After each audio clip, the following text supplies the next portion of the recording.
In Homestead, Florida, stands one of this generation's megalithic structures, built by a single man named Edward Leedskalnin. First, in Florida City, he relocated the entire castle to Homestead, Florida, where he completed the work. Frequently compared to the pyramids at Giza, the heads of Easter Island, and Stonehenge, we look at Coral Castle. One giant question remains: how did he build this? The only first-hand accounts that we have of other people watching Ed work is only at night, where he has been said to sing to the stones that now make up what he called Rock Gate. Many of these single pieces of rock weigh over 1,000 tons, and the question remains: how did he do this? We explored this question, among many others, about the nature of our reality, hidden technology, mathematics, and the world energy grid.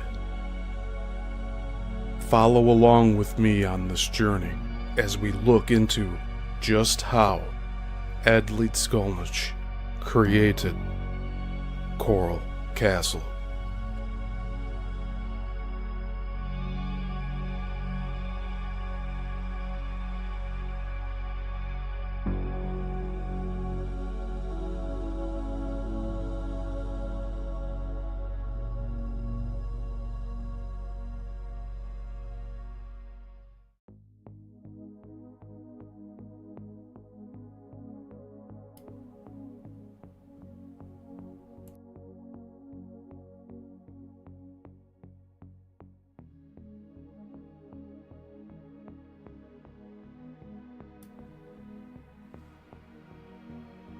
Welcome everyone to the Yissel Missile Productions channel. My name is Steven Yissel, and today we are continuing our deep dive series into Coral Castle and the man who built it, Ed Leedskalnin. We're continuing chapter 6. This is part 3 of chapter 6, just because there's so much information here.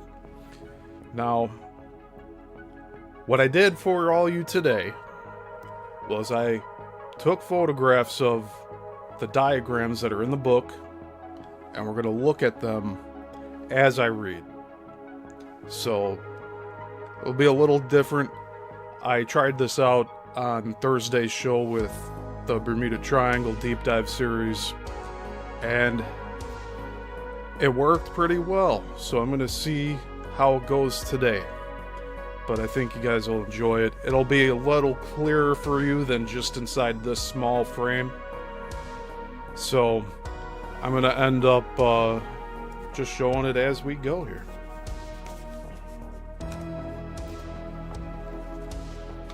We left off on page 65, or 165, and we'll be beginning from right here, the polyhedronic crystal grid. Andreas asked, hi, do you still watch Abe's lives? No, I haven't watched in quite a while. So I just don't watch. I decided to just carry on. I hope he's doing well, though.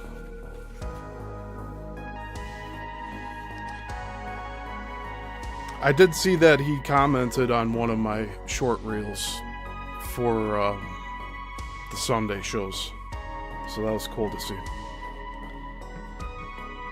But yeah, let's get started, shall we? page 165. And again, for those that are first time viewing in here, Anti-Gravity and the World Grid, edited by David Hatcher Childress. This is a combination of multiple papers that end up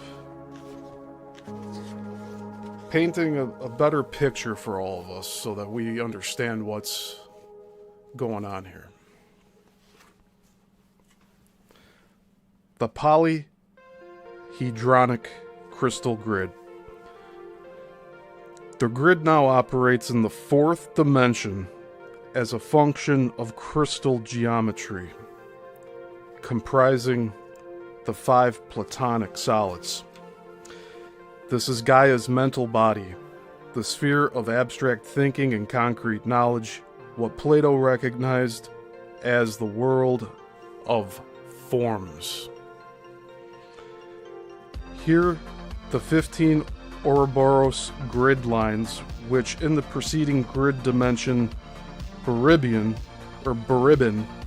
and this is spelled B-E-R-I-B-B-O-N. That's a brand new word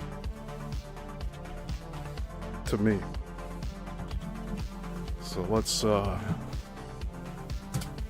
figure this one out here.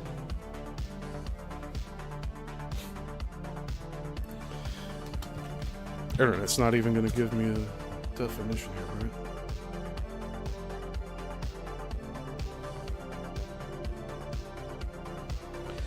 Beribbon the Earth sphere. So I guess like wrapped? Like ribboned?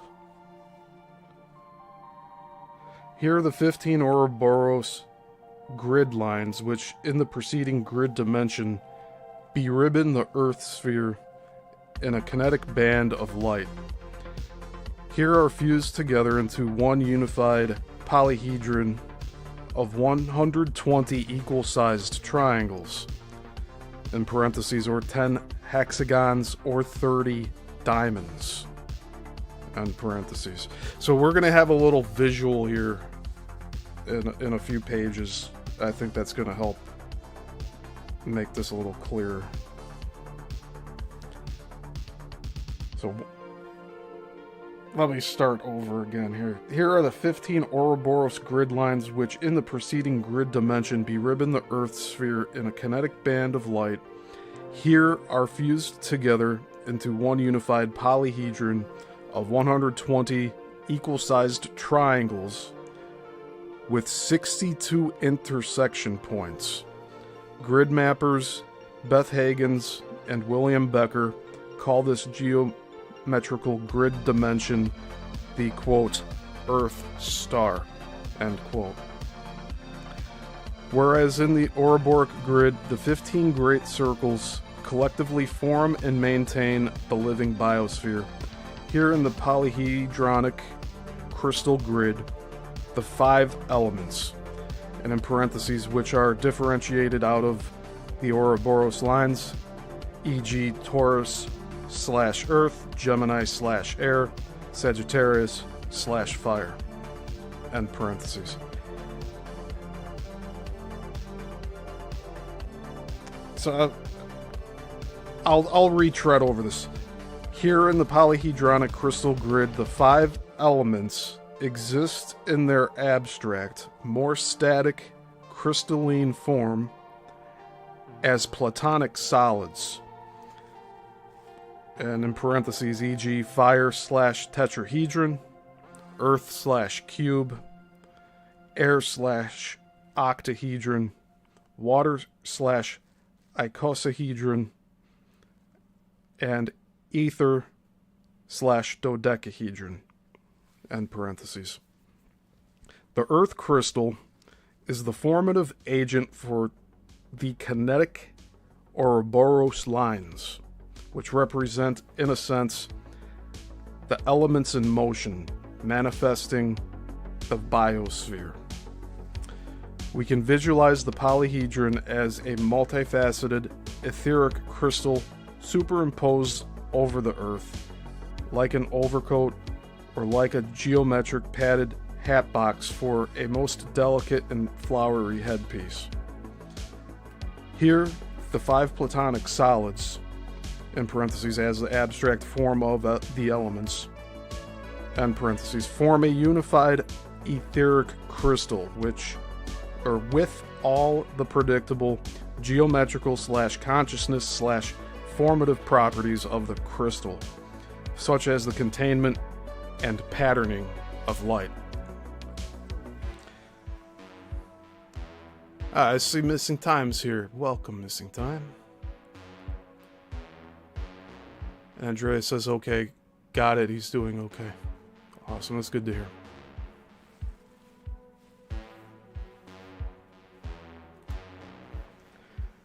We can better appreciate how the Earth polyhedron functions by reviewing the properties of crystals.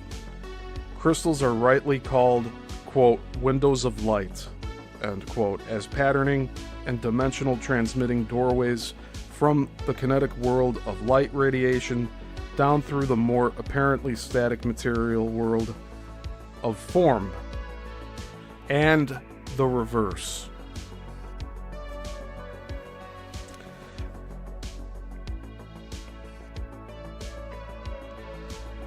I have to reread this paragraph again, just for my understanding.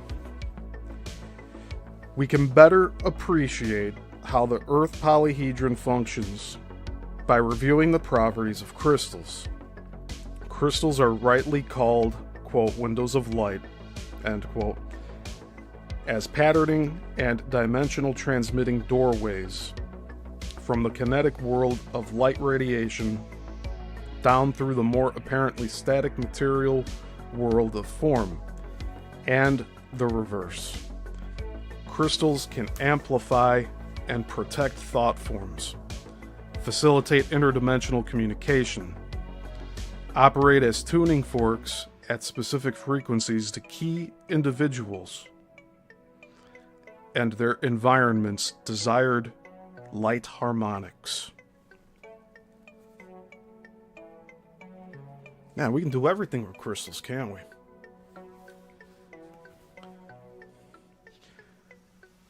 Receive and transmit high energy inputs. Maintain unified electromagnetic fields to provide balance and harmony.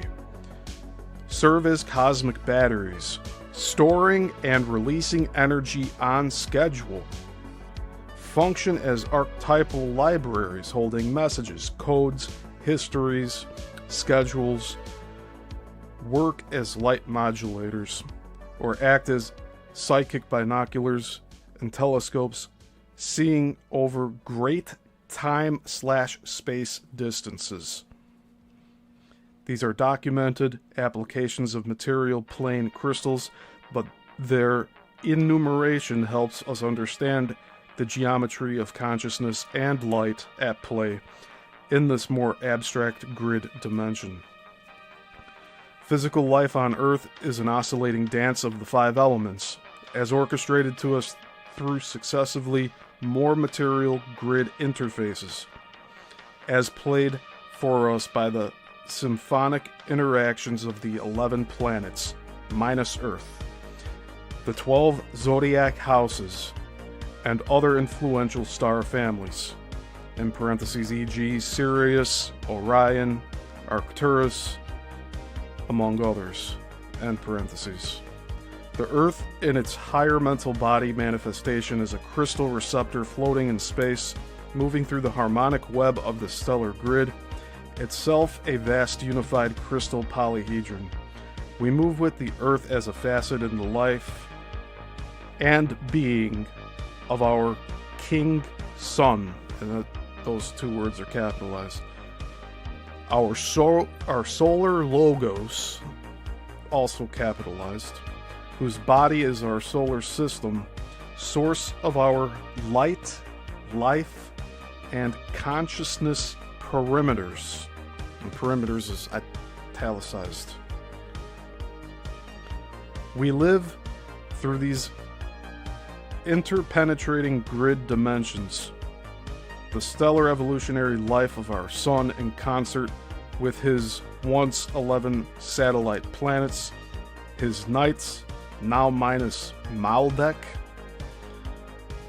and that name is spelled Maldek,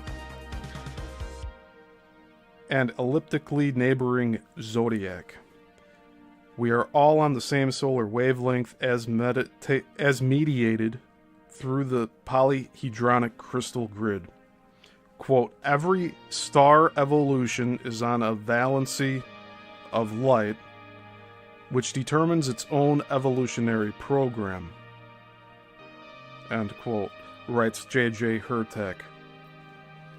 And Hurtak is spelled Hurtak. This represents our solar fishnet, the specific conditions of light, life, and consciousness that constitute our home in the solar system. The fundamental round table of the sun, of which planet Earth is a valiant knight, is marked by the projected ecliptic of our Earth. The projected ecliptic our Earth makes through the 12 houses of the zodiac, or the apparent path the sun takes during a 12-month cycle. It is also described by the sun's own ecliptic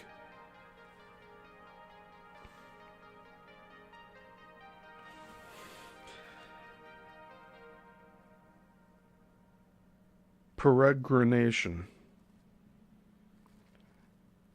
in 2160 or 2160 year spurts.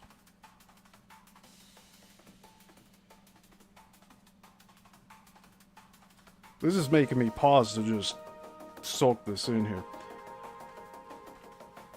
Let me go back one here. It is also described by the sun's own ecliptic You see, I tried the first time. I think I got it. I don't have it down.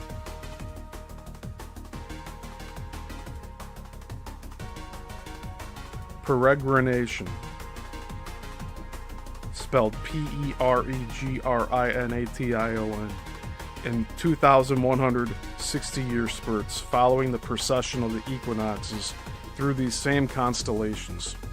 Just as the Earth is visualized as this rotating, evolving crystalline receptor, wired for sound to the other planets and stars, dancing to the fivefold tune within the context of the evolutionary possibilities of this single sun system, and on a specific dance floor of planet Earth. So, too, is the local solar system a unified, evolving being, functioning with its own light/life/consciousness paradigm within a larger controlling body.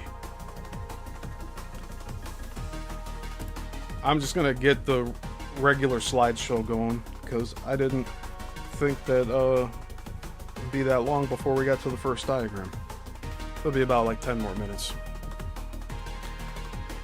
The sun and the totality of the solar system, when seen from a distance free of time and space limitations, is a light crystal with interpenetrating grids, surrounding each planet and linking them in a solar web.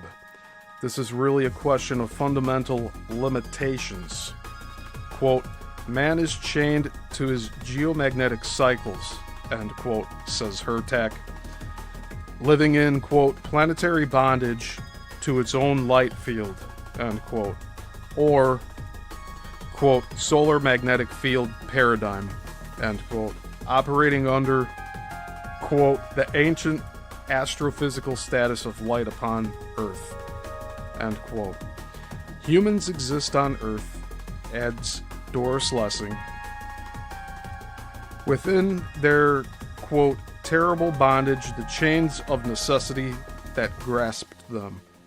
This web was an iron, a frightful necessity, imposing its design, end quote. Our electromagnetic spectrum, dispensed by the sun and meditated through the polyhedronic crystal grid, is both our familiar home and our frightful jail, depending on our orientation. Gravity holds us rooted to the material Earth, and the solar winds blow hard to keep us strapped to the Earth's surface and within her electromagnetic field. However, at the doorway of the polyhedron, the place where our evolutionary light paradigm for humanity on Earth is molded and transmitted, we have the possibility of lifting off in a rush of anti-gravity. The Earth grid represents the geometry of consciousness, the constraints on awareness, and fourth-dimensional transcendence, our biochemical/evolutionary perimeters of expression. The crystalline star grid, of which our Earth is a component, is the form dynamics of our local star evolution program. And star evolution, both those words are capitalized. Namely, the restrictions on consciousness, or that which upholds what Hertek calls, quote, the bioconsciousness of the old planetary cycles, end quote, or that which maintains, quote, the electromagnetic ordering of the life code, end quote. Our interpenetrating grid system is like a huge solar DNA hologram, enveloping, infiltrating, and living us inescapably. It is a particular electromagnetic domain, or frequency/life spectrum, which is a partial expression of the unified star evolution grid, itself but a cosmic DNA hologram of a larger harmonic being. And it also says here, in parentheses, tailored for Earth just as Venus and Mars have their own grid realities, end parentheses.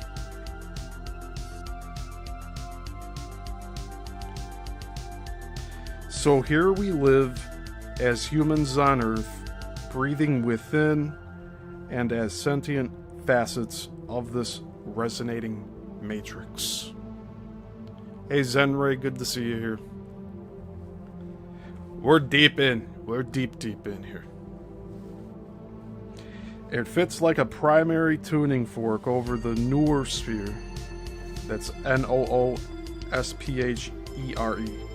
and biosphere, such that not one atom or electron or speeding quark escapes its dominant resonance.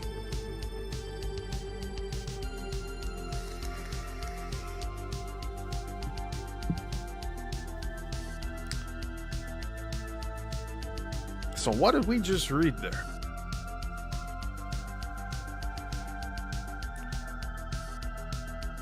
It seems like it's saying that we're tuned into a frequency kind of like a radio station. Or we're giving that signal off, and that's what's manifesting all the matter around us, including our own bodies. Yet this same crystal grid represents the possible grid doors, and that is also capitalized, grid doors, out of this sun-imposed paradigm. It holds the key to anti-gravity. Here the stellar grid restrictions can be transcended. Here human consciousness can depart the solar system, soaring off the Earth in a burst of light into the fourth and fifth dimensions.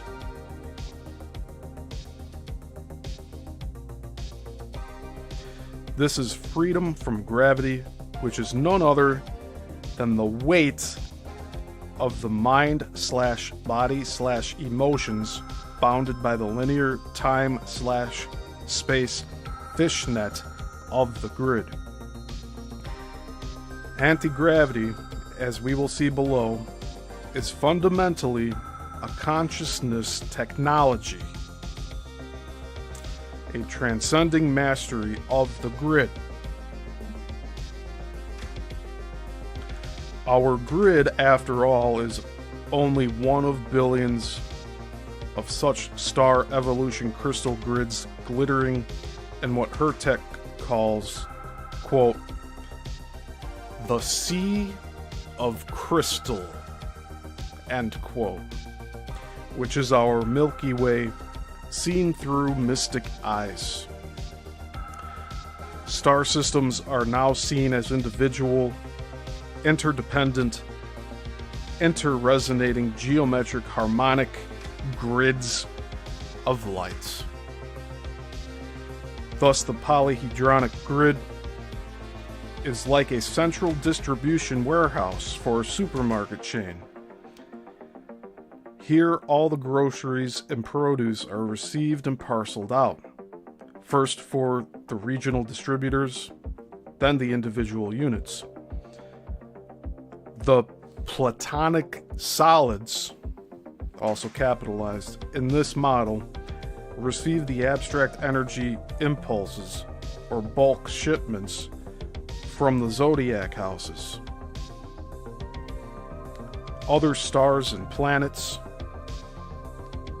then parcel them out down through the succeeding 3 grids to the physical Earth and our daily lives as grid consumers, all in accordance with the inherent geometric / elemental design.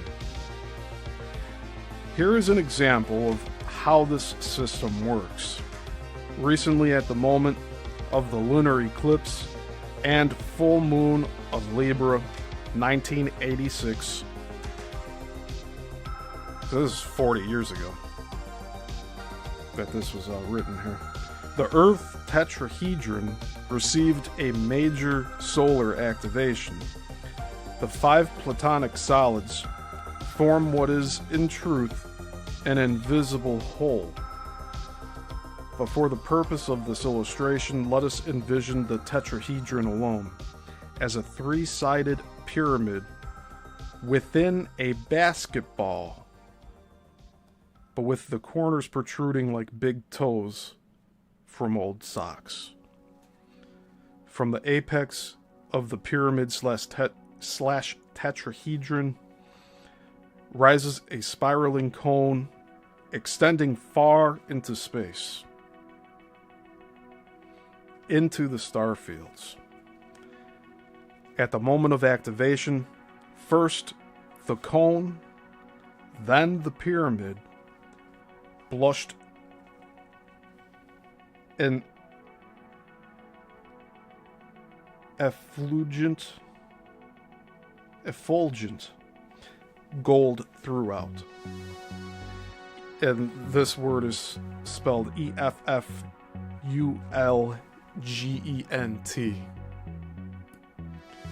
I just want to know what we're reading here.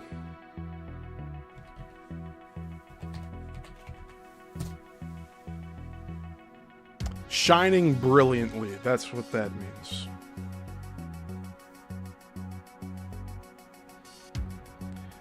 So at the moment of activation, first the cone, then the pyramid blushed an effulgent gold throughout.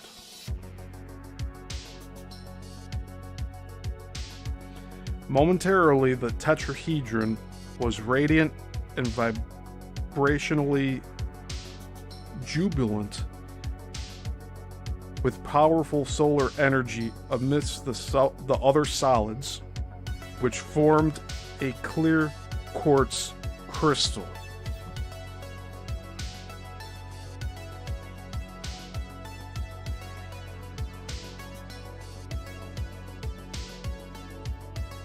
So it just lasered matter into a crystal with light.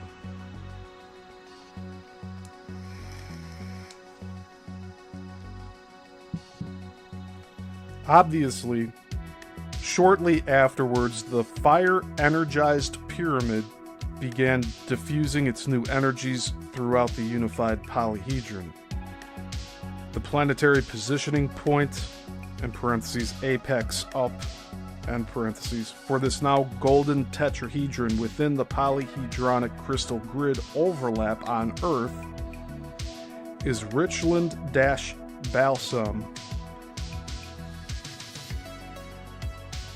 Mount. And in parentheses, or the Balsam. And this word is spelled B-A-L-S-A-M. Or Mount Balsam Cone. Current elevation 6,500 feet. Ancient elevation 6,666 feet. End parentheses. In western North Carolina, 20 miles south of Waynesville, just off the Blue Ridge Parkway, heading north. I think that's worthy of looking up here. So let's check that out.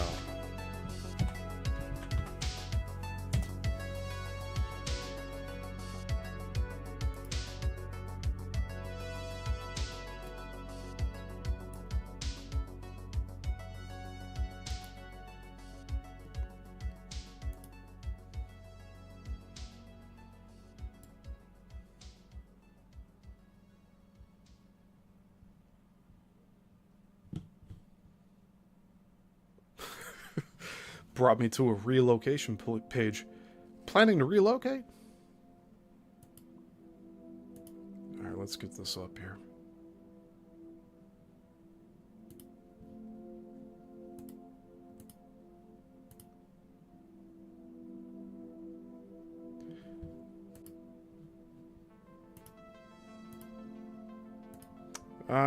It made the whole thing big anyway. Look at that. Alright.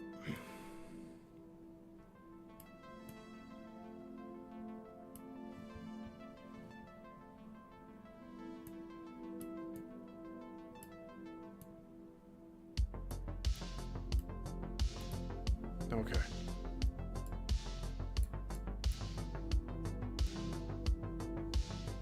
So this was a photo I wanted to look at.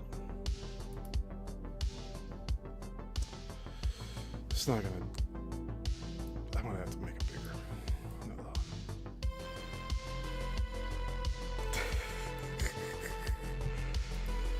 Yeesh. Okay, that's better.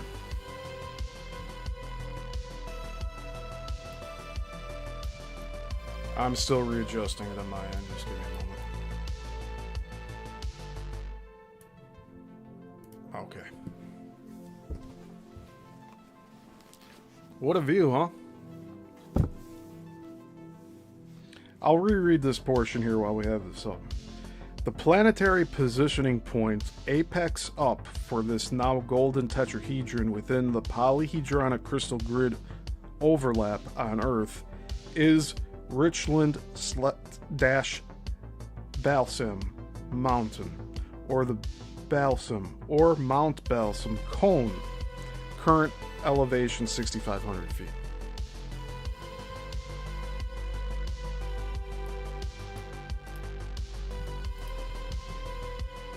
So I want to look up the cone as well.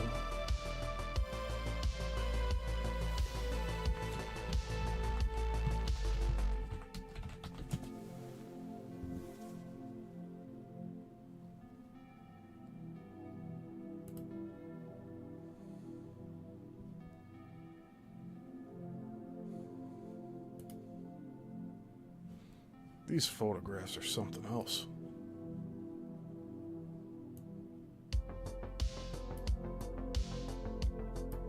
All right, yeah, let me get this up here again.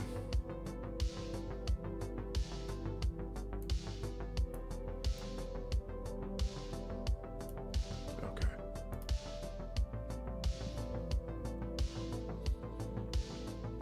This is gonna have to do for now, so I apologize. So these three peaks must be one of those apex points.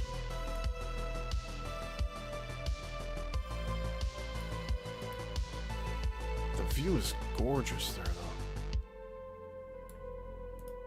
Hey, look at that.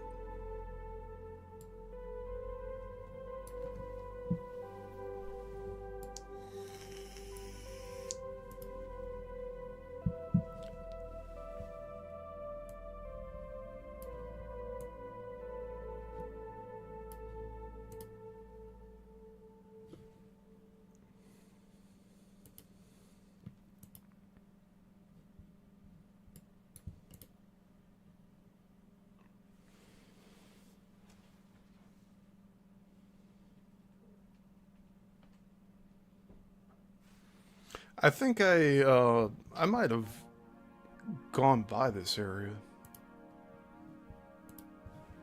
back, yeah, almost 2 years ago now. Hold on.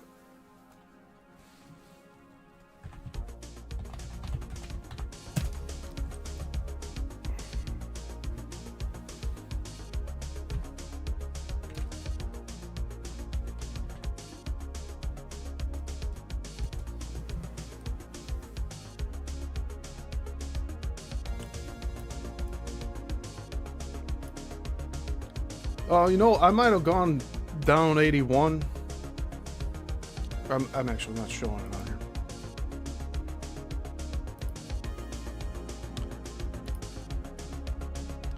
Alright, so here's the map. Let me just get this a little more centered.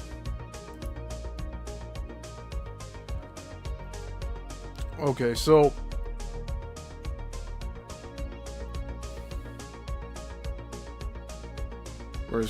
alright, so I was in Greensboro in 2024. I went to go watch Sting's last match at AEW Revolution. So drove all the way out here, and then on the way home, I do believe we just went east. So actually, we might have went down this. We might have went through it. That's pretty darn close.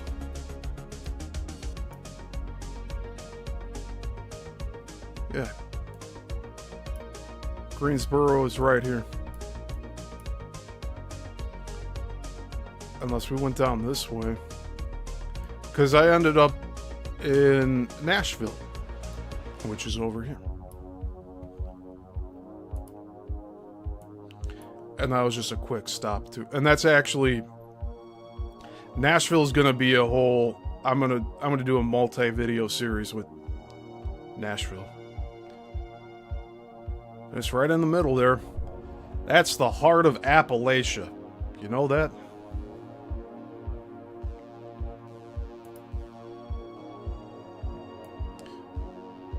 When everything gets the worst it could ever get for this country, and it might be coming here soon. This section of the United States will be rock solid. You have homes going up on such an angle, like just trying to get up to people's houses is a chore. So if you're not physically fit, like you're not gonna have anybody bothering you.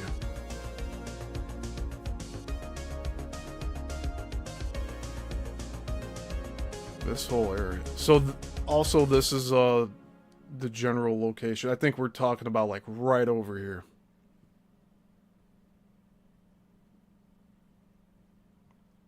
So right on the west border of North Carolina, right before Tennessee. Okay, so now that we have an idea of where that's at, let's continue on here. Because we're talking about Miami, we're talking about Homestead.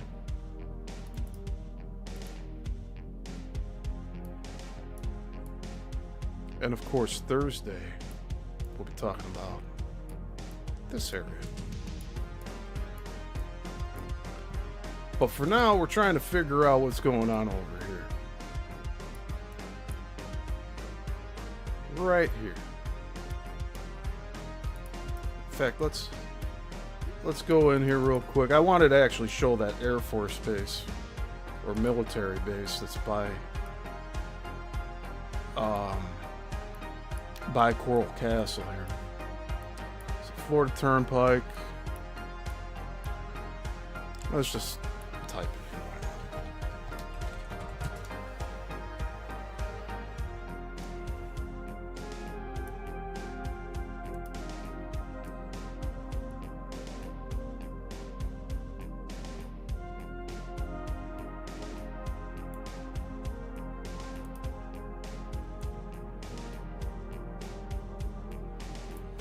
Is it right here? Oh no, that's all new construction.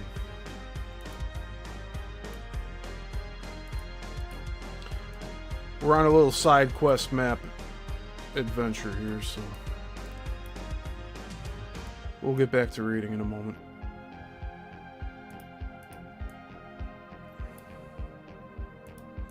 Let's see, how's it looking these days? I'm serious when I say, like, in the beginning of this show intro, like, there's no video allowed in here.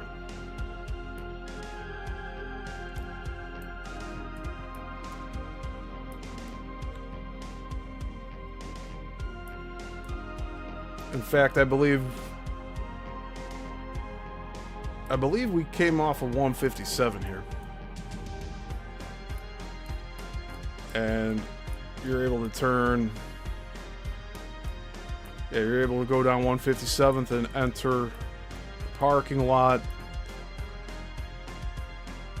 We parked around, I want to say like right here. Went into the gift shop. This is where that photograph is with me and Ed Leedskalnin, the cardboard cutout. You go and enter over here. This is like an awning, and they had a TV with a little documentary that they had you watch, like 20 minutes long, about Ed and why he built the castle. Then they take you on this pathway. You come up over here, and before you enter over here is when you see that signage that says like you're about to witness something. I should know the wording by now, but it's that sign where it's just like warning you, like you're gonna see some crazy stuff here. And you walk in, and then the tour starts, and they take you around this area. We kind of wandered back and forth a little bit, and I took my panoramic shot like right here. And then this is the 2-story living quarters castle area. Over here, this is the original rock gate that no longer moves. Here's the Florida table.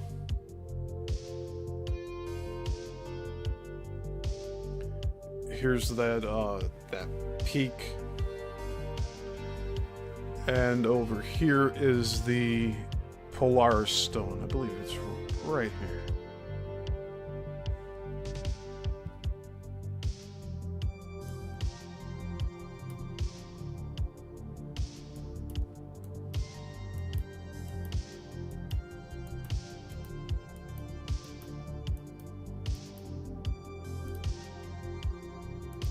It's not going to let me in. Well, it's a good thing we got my photographs, right?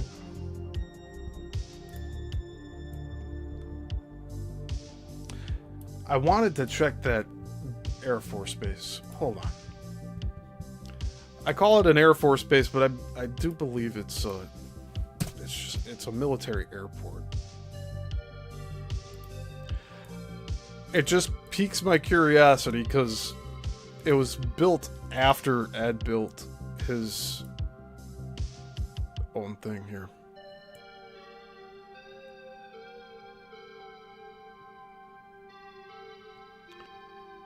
It was so easy to locate before.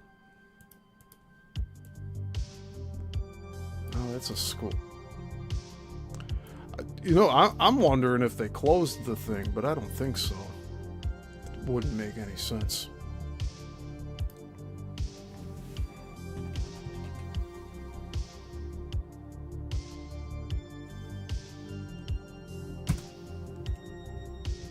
No, not Fort Lauderdale.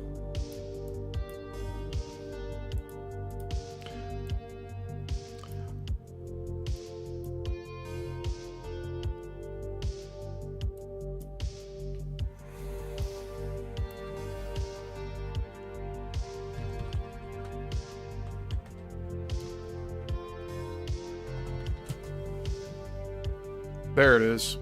Miami Homestead General Aviation Airport. Oh, I don't think that's it though. But we'll look at it anyway. Everglades Air Base. Maybe this is it.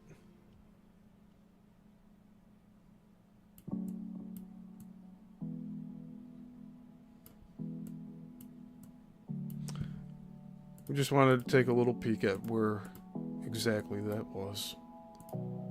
I thought it was like 5 minutes away. So maybe there's a closer one. I'm gonna have to do more digging in on that. So I would assume it was like over here.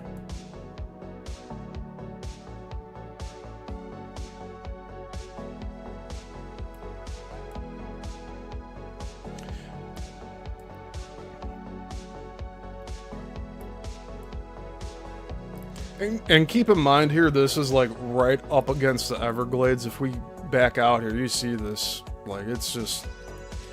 There's nothing developed over here. It is just all swampland. Basically, if you want to see what, like, Chicago looked like several hundred years ago, just go to the Everglades.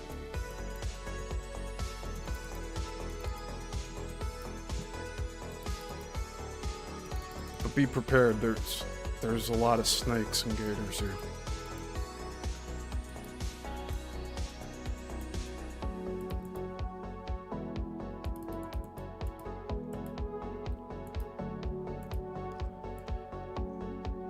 Now, something that gets me as well, since we're looking at this map, you see where Florida ends, right? At least the current landmass. Miami's right on the coast there. But look at this line, which is an artificial rendering. This all should look like this color here. Like, this is all basically blocked out. But look at this landmass. This is what you would call the continental shelf. And then you have all of these little islands here. You got Bermuda out here. But, like, look how far out from New York the shallows are before it just drops deep.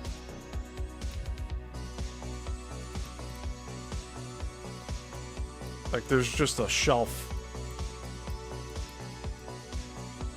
And even over here, this goes out pretty far, too.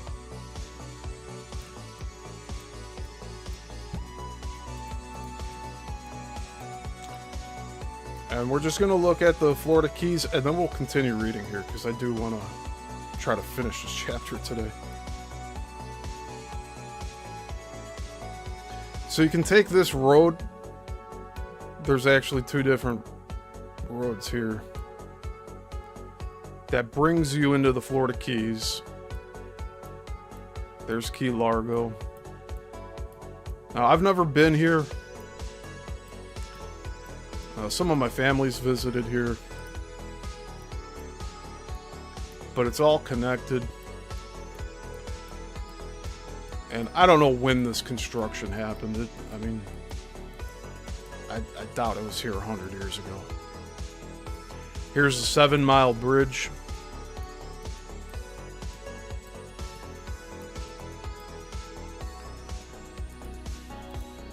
And then you just got a whole string of islands here. Look at this.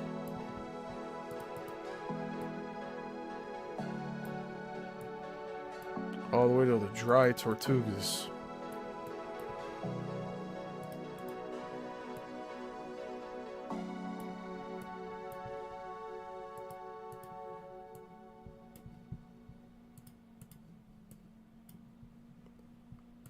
Zoomed out, this looks really tiny.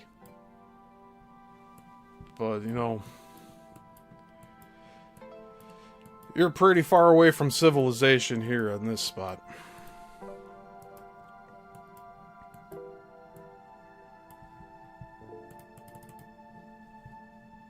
Okay, so we were looking here for the mountain in North Carolina. Blue Ridge. The Blue Ridge area. So Mount Balsam and the Mount Balsam Cone.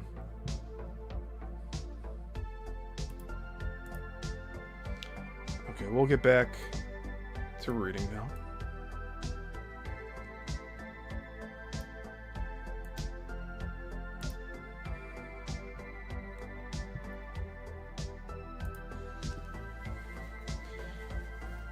And I have 4 different... I thought I fixed this photograph, by the way. I'm going to have to figure out what's going on. I think that was the close-up of the lizard that was on top of the Saturn statue there.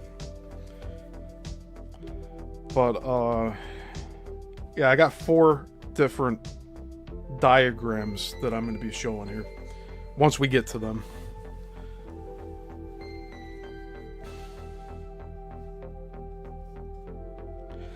So Mount Balsam Cone, the current elevation is 6,500 feet. Ancient elevation was 6,666 feet. In western North Carolina, 20 miles south of Waynesville, just off the Blue Ridge Parkway, heading north. The earth crystal then is, quote, wired for sound, end quote, with the other interior crystal organs of the sun system by way of the stellar grid. The stellar grid is structured differently than the various Earth grids. When we visualize a geodesic or other multifaceted rhomboid solid, we see subtle lines of energy passing from one plane of existence or experience. One plane of experience or existence to a similar plane or facet in a rhomboid at another dimension. This is the stellar/Earth grid connection. It is linked with forces of an etheric nature. The stellar grid may be visualized from Earth as a lace curtain or pattern of interconnected snowflakes stretching across the entire night sky. So we're starting a new section here, and this actually has the diagram, one of the 4 for today. And this section is called The Soul of Gaia. In the theory of Earth's higher bodies, this is Gaia's casual body, the inner temple of Solomon, the soul of our sentient planet. This is the prime consciousness grid for Gaia, centered in a quasi-physical, quasi-etheric domain roughly coordinated topographically with the Kunlun Mountains, that's Kunlun, 2 words, and Gobi/Lob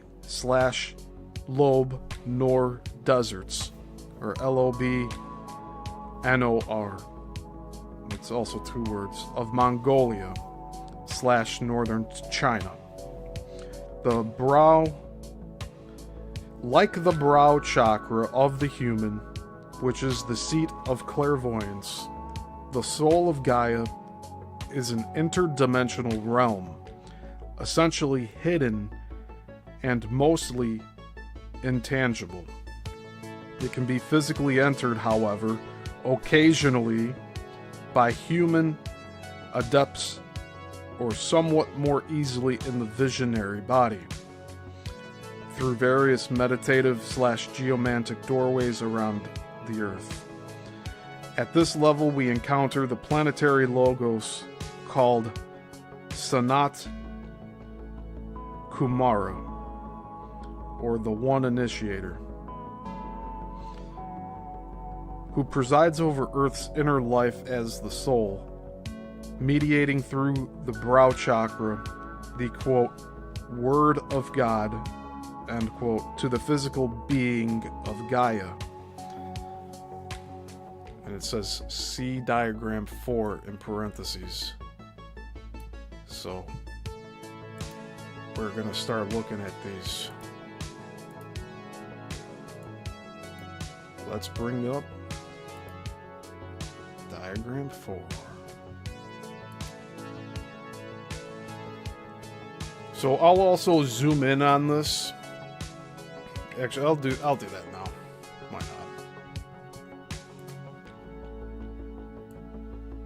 We'll take a look at this first, and then we'll continue reading.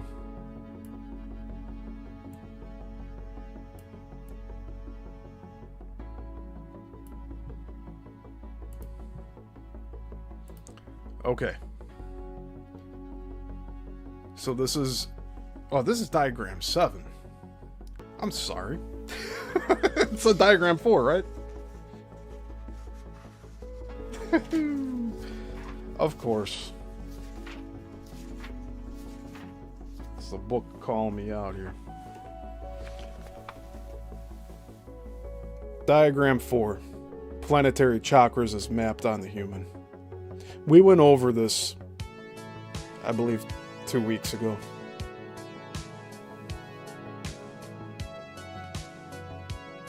But the larger circles are the main chakras. The smaller circles are additional chakras. They all work together. And these points are, I guess you could say, yin-yanged into the earth itself. So it's like we're connected via Bluetooth or Wi-Fi, whatever you want to say about that. We have a solid connection to the earth.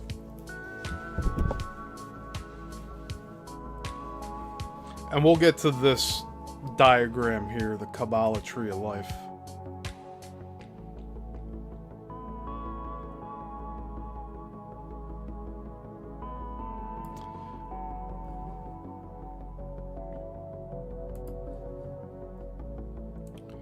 I'm going to zoom out, and I will leave this up for y'all to look at.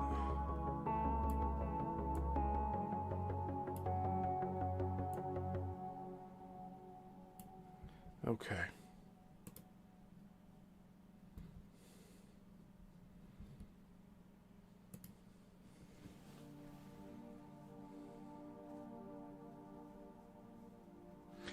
Through the activated brow chakra, one comes to know one's true divine identity and life purpose. This is echoed biblically in St. John's Revelation, where he describes the 144,000 children of Israel on Mount Zion, standing with the Lamb, or Christ,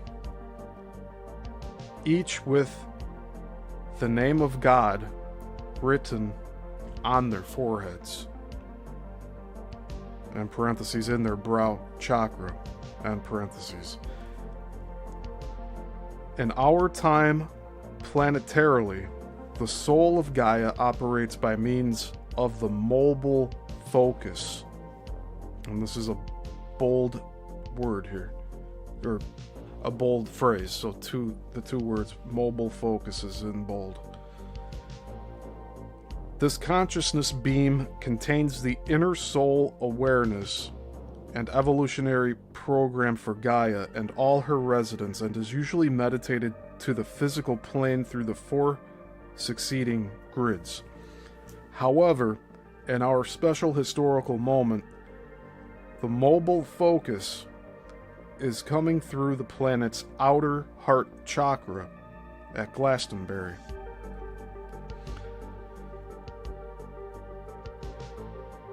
The mobile focus is continually moving, traveling over the Earth's surface with no permanently fixed location. Theoretically, it is fully resident in one locality for about 100 years, but with an overspill energy before and afterwards of 50 years each, making 200 years total presence in one locale.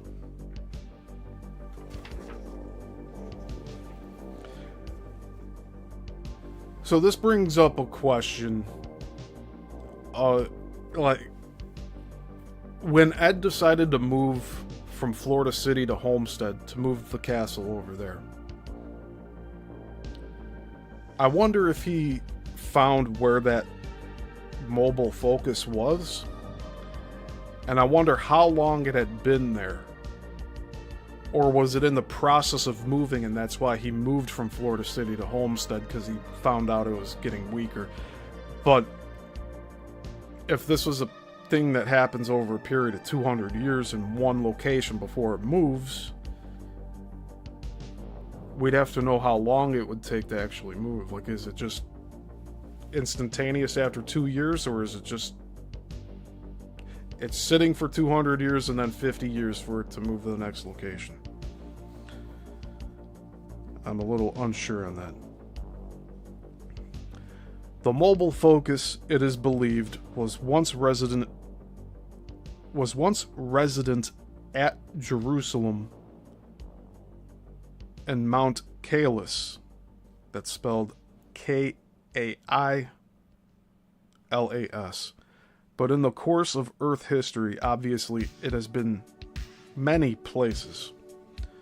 The focus operates by means of a predetermined evolutionary activation mechanism.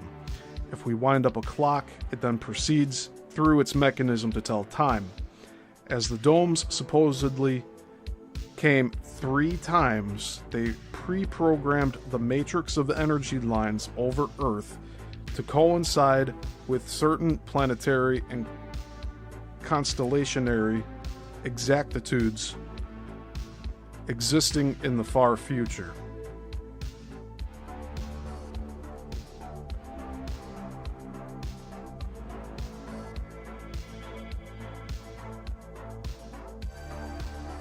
So it's a predetermined path that it follows. The action of the mobile focus is much like the effect a living master, like the 14th Dalai Lama, for example, can have on a receptive human. We can experience a profound change in our consciousness just by sitting in the presence of such a master, but only to the degree of our receptivity to his/her heightened pure vibrations.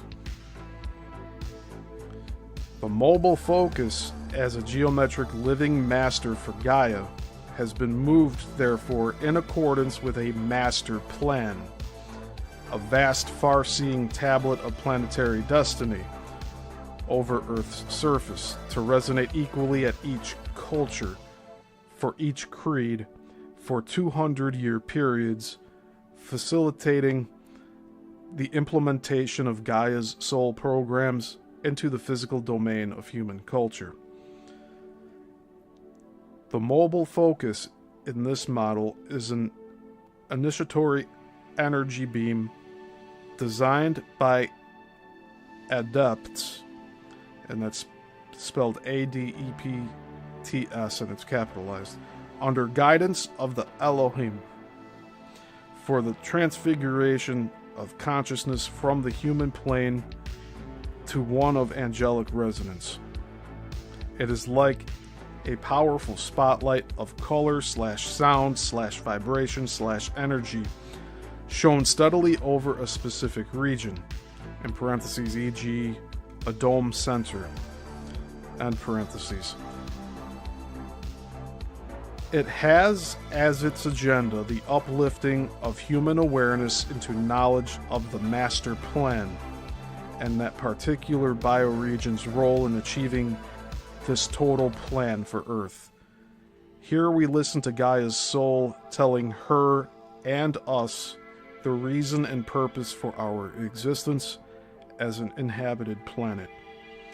Here, we listen to the wise voice of her planetary logos, and that's all capitalized, Sanat Kumara, as he imparts spiritual qualities through the grid matrix.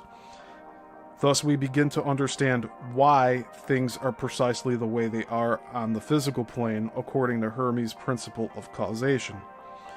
We begin to appreciate that Gaia's karma is largely the result of our ill-informed actions over the millennia. Indeed, when Gaia is appreciated as a sentient, coherent, living being, then we will awake in horror at the scope of the injuries we've inflicted upon her. From the interpretive vantage of the mystical science of Kabbalah, Earth's 5 interpenetrating grid bodies may be seen as part of a basic abstract model for reality called the Tree of Life. And it says, in parentheses, diagram 7.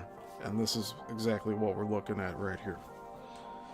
The tree is composed of 12 spheres, in parentheses, called the Sephira. And the plural,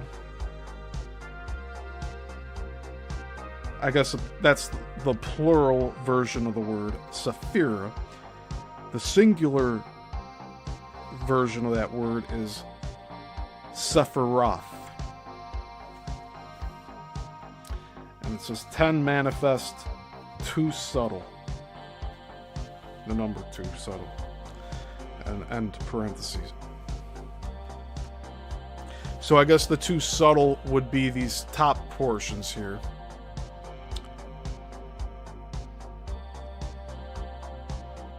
The eye and soul, and the Doth/Sirius, and the other 10 are manifest.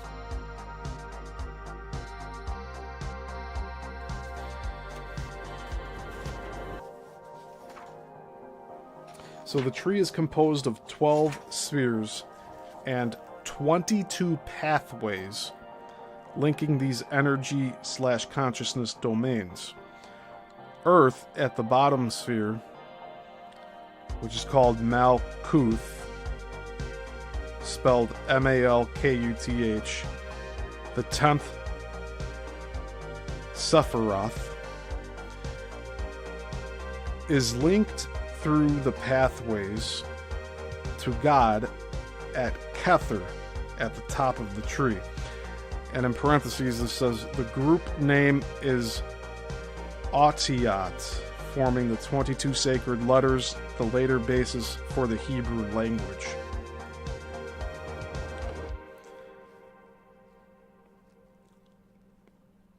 And this word is spelled Autiot.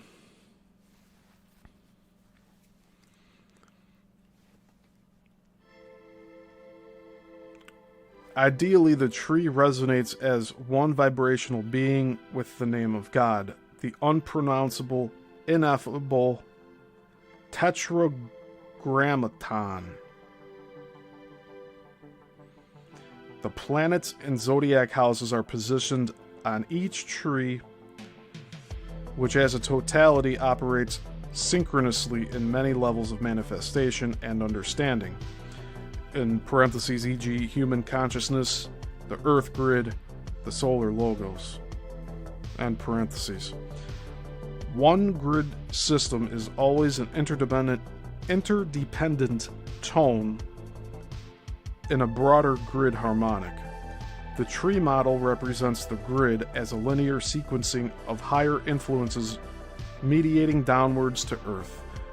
But in truth, it's more like an onion made of dozens of onion skins.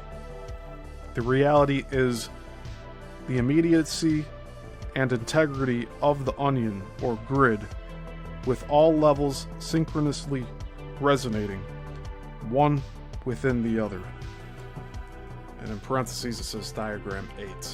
So that's what we're going to look at.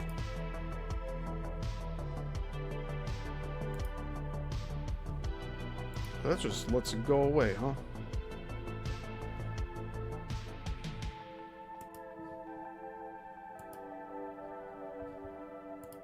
Okay.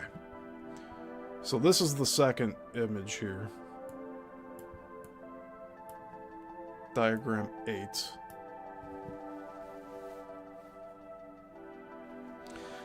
The synchronous grid resonance is finally brought down to the physical Earth, the ultimate grid theater for this complex drama of cosmic energies within the context of ordinary, daily human consciousness on Earth.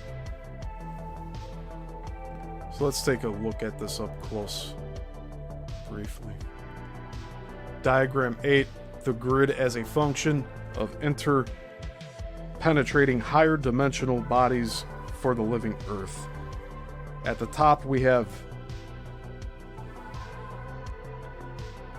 Tifereth, or sun, soul, casual body, spiritual qualities, planetary logos, Sanat Kumara, and the commutator.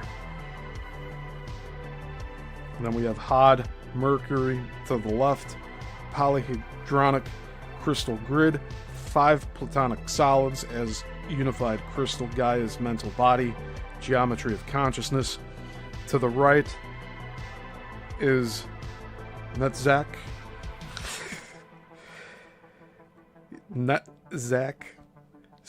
/ Venus, Ouroboros 15-line grid, Earth's emotional body / personality, biosphere, yin-yang polarity, or armature. Then below that, we have Yesod / moon, that has the 1746 electromagnetic grid, the golden bowl, chakras, meridians, domes, etc. Earth's etheric body, or Aveberry, which equals the inner heart, Sutratma, or silver cord, and electromotive force. And then on the bottom here, we have Malkuth / Earth, physical Earth body, megalithic terrestrial grid. Oh, there we go.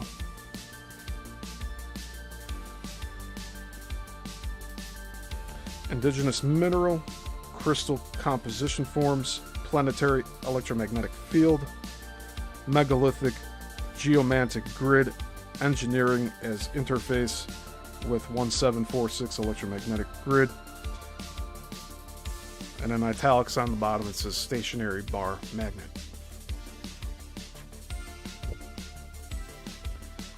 So let's read about this here. And I'm going to resize this.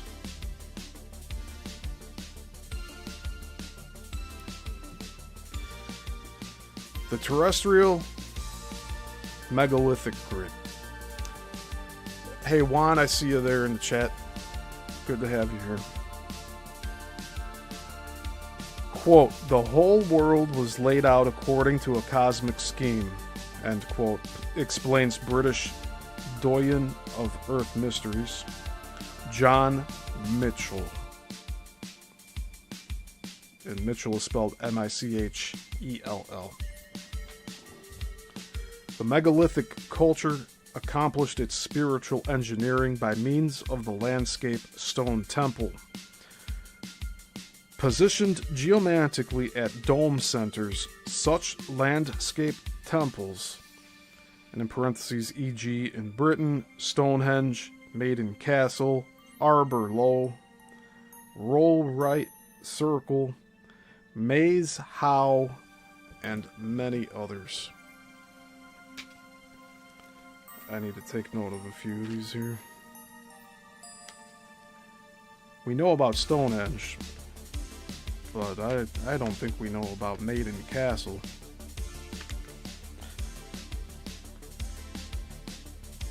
Arbor Low. roll right circle. And Maze How, which is spelled M-A-E-S for the first word and H-O-W-E for the second.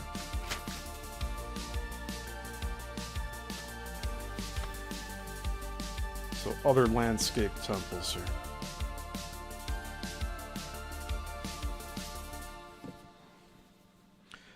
Functioned as a, quote, receiving station for direct influences from heavenly constellations and earth energies, end quote, thereby uniting heaven and earth.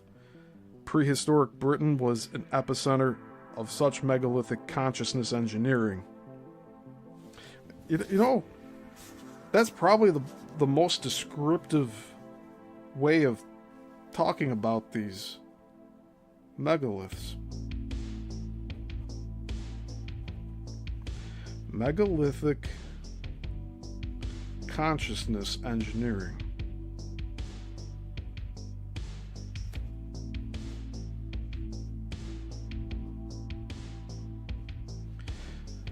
So I guess they're inferring here that these megalithic structures weren't like worship temples or anything of the sort. These were to raise people's bodily vibrations, like tuning forks.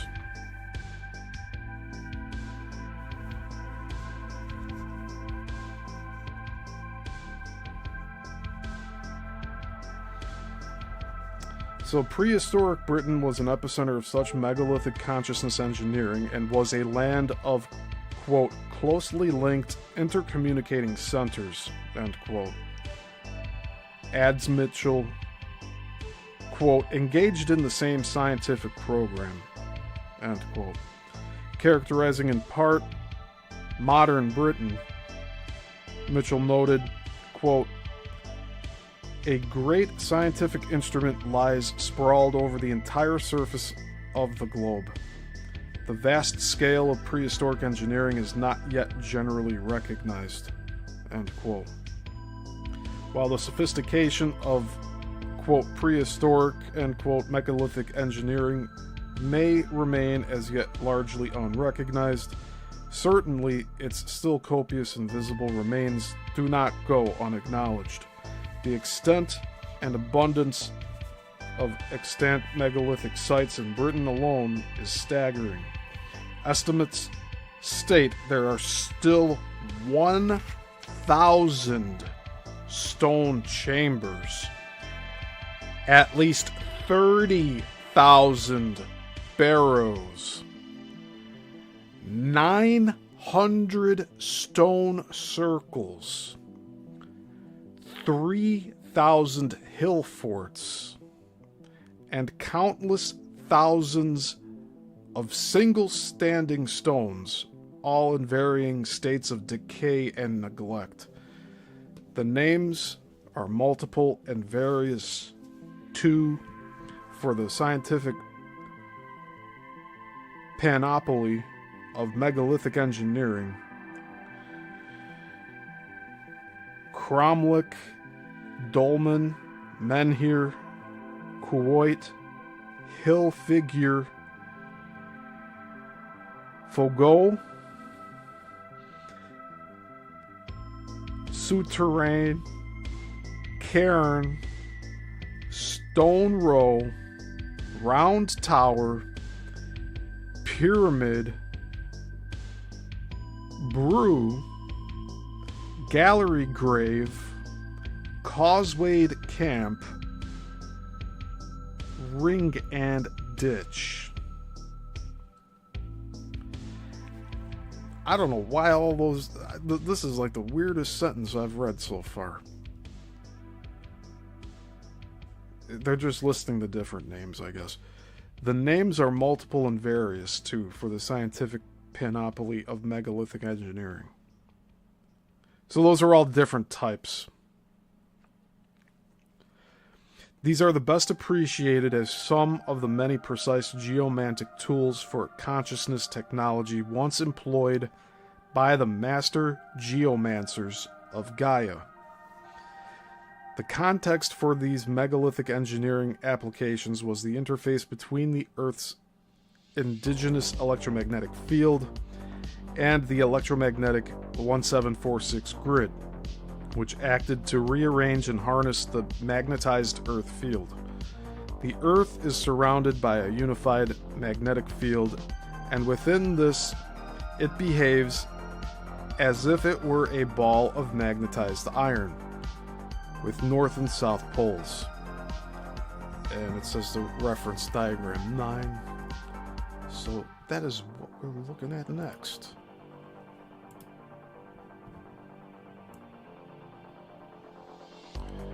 You know, I'll make this portion as large as possible. I'll shrink my end here. So diagram 9, it's titled Earth's Geomagnetic Field in 1965. And we can see one of these lines running straight through Homestead, basically, or Miami. If I could use my cursor on the screen here, I would, but if you take a look, I'll make it a little bigger here.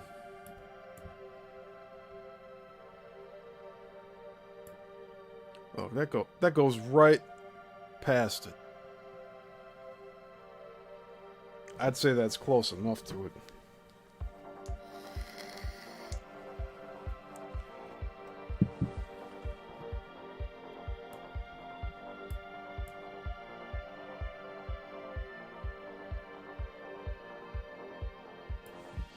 Okay.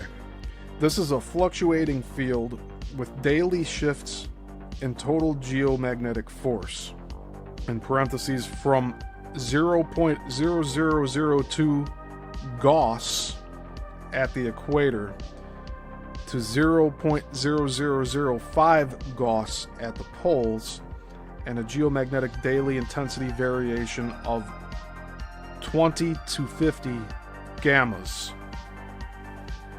End parentheses. Most scientists attribute these changes to the sun, solar flares, and magnetic storms, thereby initiating geomagnetically traumatic situations on Earth.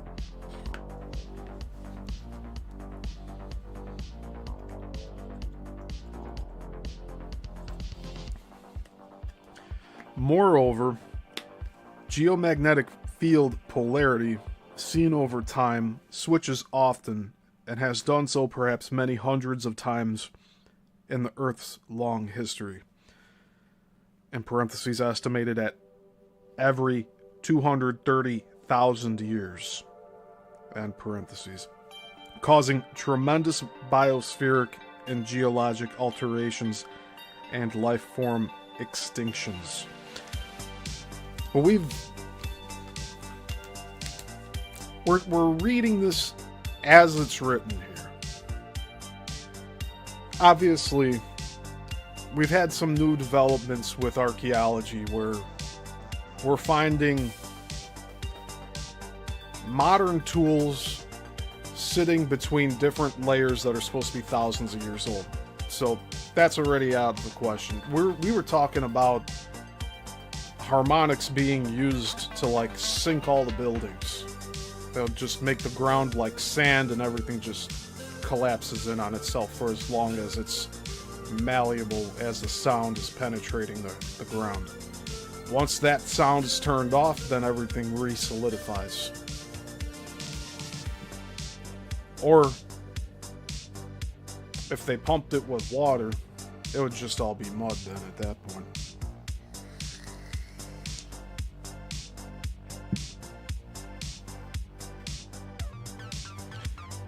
The Earth's huge oscillating magnetic field is the mother to our own human biofields, themselves the mother to our individual organ biofields.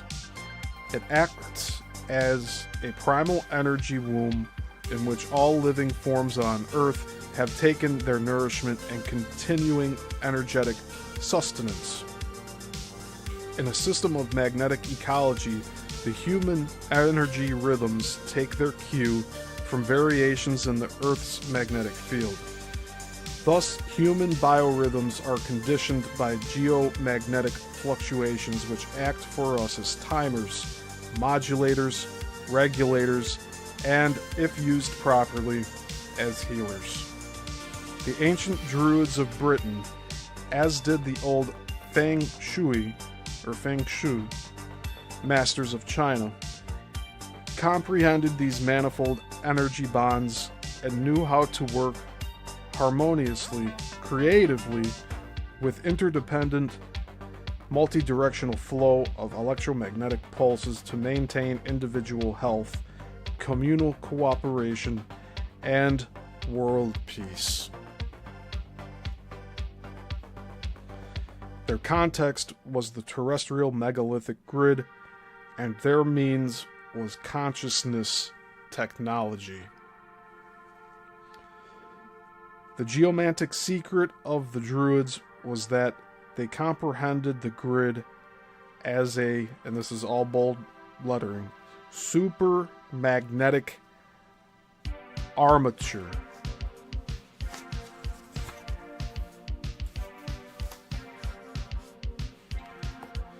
True to Hermes' principle of correspondence, the modern electric motor is a scaled-down version of the energy conversion mechanism of the Earth grid. The basic design principles of the electric motor illustrate this reality. The electric motor has three basic parts relevant to this grid model: the armature, stationary bar magnet, and commutator. The armature is that part of an electric generator, dynamo, or motor in which electrical energy is produced. Usually it is a core of soft iron wound with insulated wires which produces an electromagnetic field in response to an incoming electric current.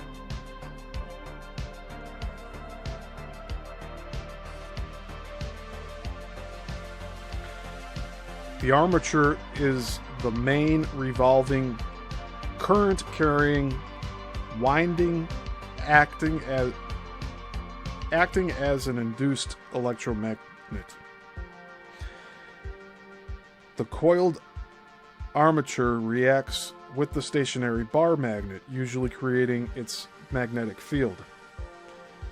When the armature rotates between the newly established poles of the bar magnet, this generates the electromotive force, or power, the whole purpose of the motor. The commutator directs and changes the flow of the primary electrical current from the generator, either in a direct current or alternating current manner. The electromotive force, which derives from the rotation of the armature through a magnetic field, provides the energy source.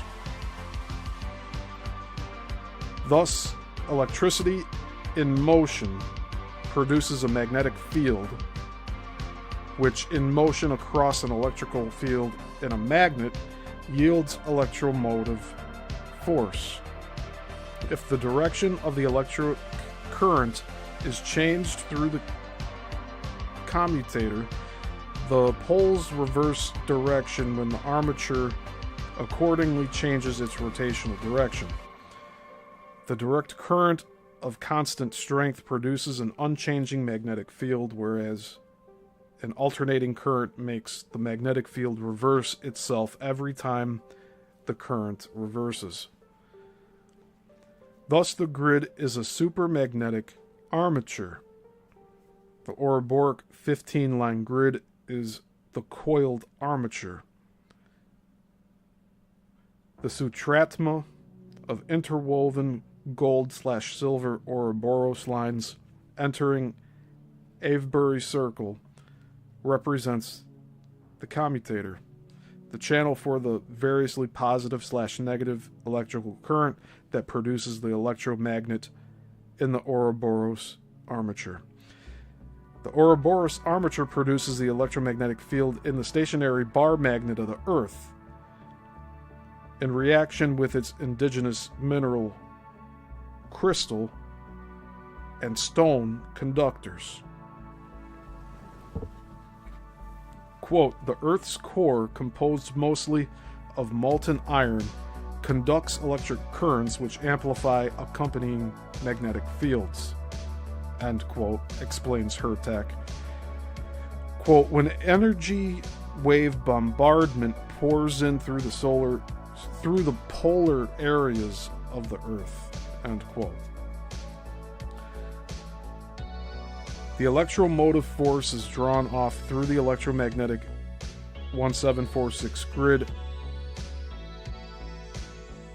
centers interfacing with the natural electric/telluric flows of the Earth's magnetic field. It says see diagram 9. And we're looking at it. This interface was the intelligent positioning of megalithic hardware, in parentheses, e.g. hollow, crystal-tipped, 100-foot-high pyramids, end parentheses, at key grid junction boxes in a program of applied consciousness technology which rearranged the indigenous magnetic field pattern into a workable energy grid from which free and inexhaustible supplies could be drawn. This is the foundation of the druidic sacred landscape science extolled by Mitchell.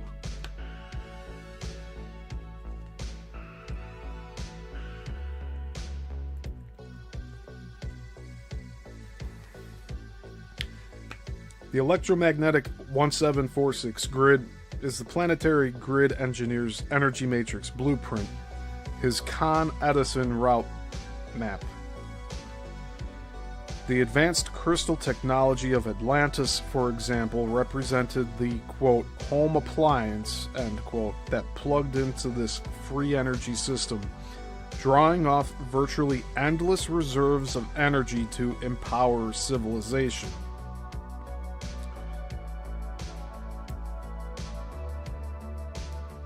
Do you understand what they're getting at here? I'll explain it in a moment. In parentheses, the technological aspect, end parentheses, meanwhile furthering the spiritual evolution of mankind, parentheses, the consciousness aspect, end parentheses. The electromotive force is not available either functionally or conceptually without this spiritual/scientific fusion expressed as consciousness technology, and that comes from the proper understanding of the human/grid interface. The grid energy appliances were and remain a fusion as spiritual engineering. The master grid engineers were and remain knights of the Holy Grail. Thus, the grid is revealed as the context in which consciousness and technology are harmoniously integrated in a planetary Tai Chi for human and Earth enlightenment. These lines produce unlimited energy. That's what it's saying. There's one that goes straight through the Midwest, through the Great Lakes. You see that? That same line goes down through Florida and then through South America. But that epicenter up there is something else, isn't it? Let's take a zoomed in look here. What's going on up in Canada? You see that?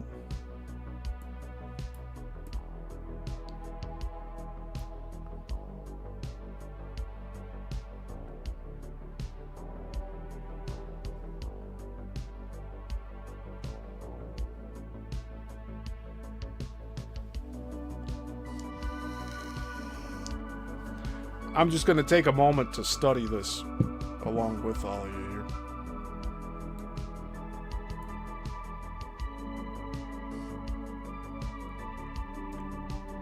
That seems like an epicenter point, doesn't it?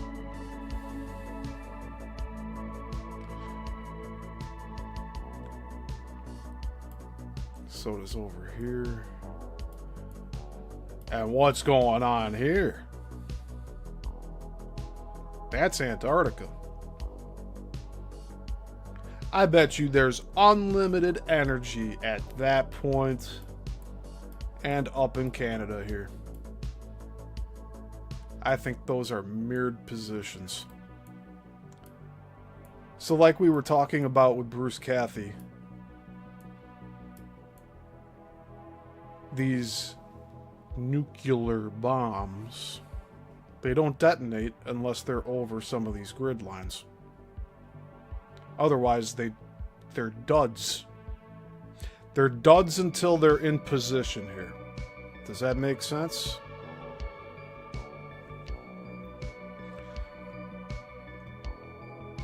So really, if you wanted to visit Antarctica, you just go south of Australia and see what's going on there. You just go straight down the center there. Boom.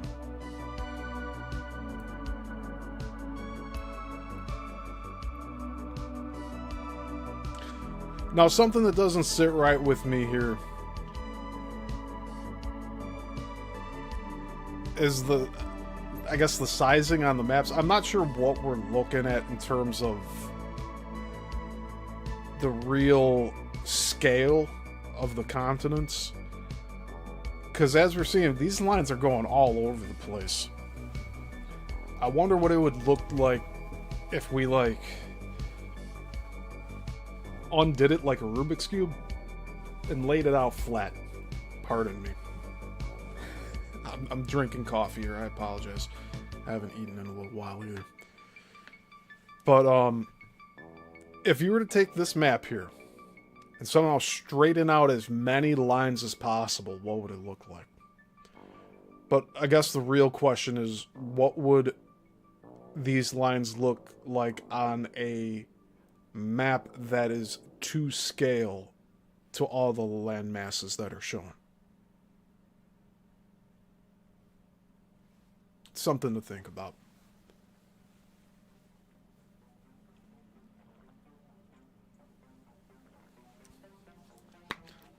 I still say let's go south of Australia and see what that Antarctica spot is.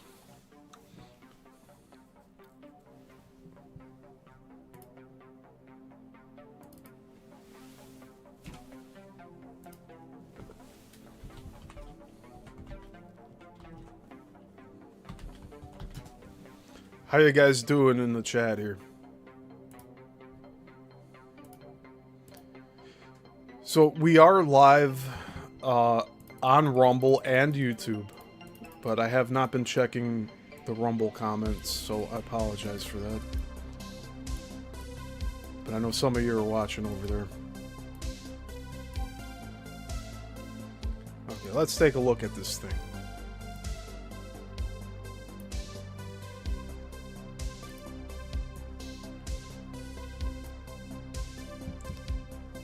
It's right here, isn't it?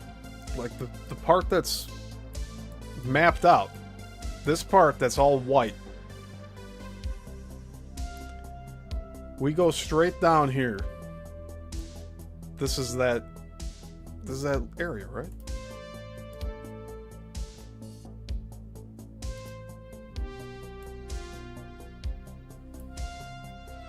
Just trying to line it up.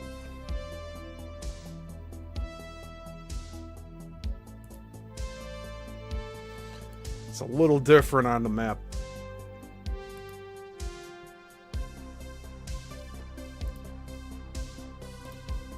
Yeah, just go right here.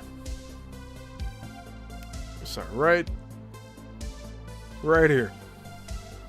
Where my cursor's at.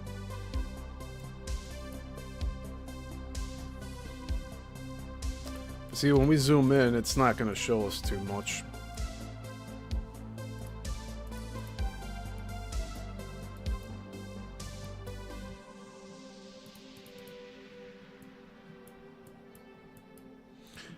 And see, the colors are different on some of these photographs because they are... One, they're taken at different times. But two, they're heavily scrubbed. Like some of this... Actually, all of this should be high detail, and it's not.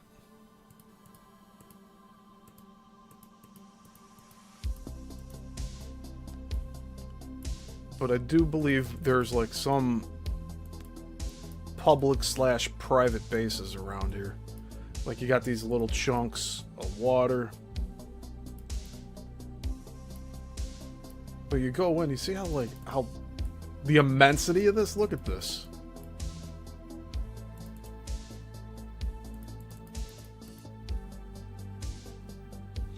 I want to show a comparison to one of the sites just to see how large this thing is. You see that little square there? Look how scrubbed out that is.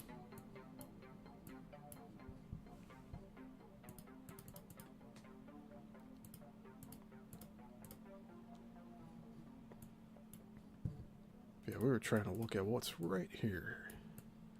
All of this map is all scrubbed out. Like, I don't know what these lines are or anything like that.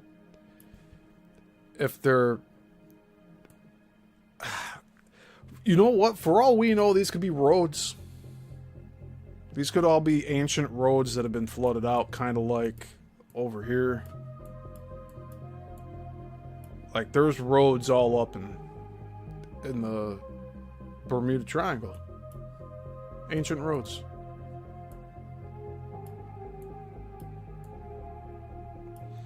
And then when you look at the land masses here, this shelf is just huge. This takes up... It's like the same land mass as Georgia and Florida combined. Just on one side. It's a lot of space.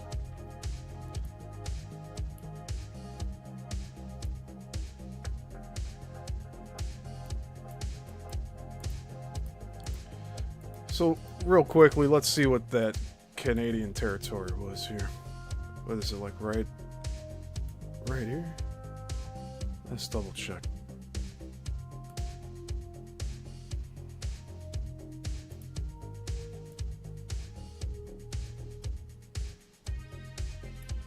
I'd say like probably right in here.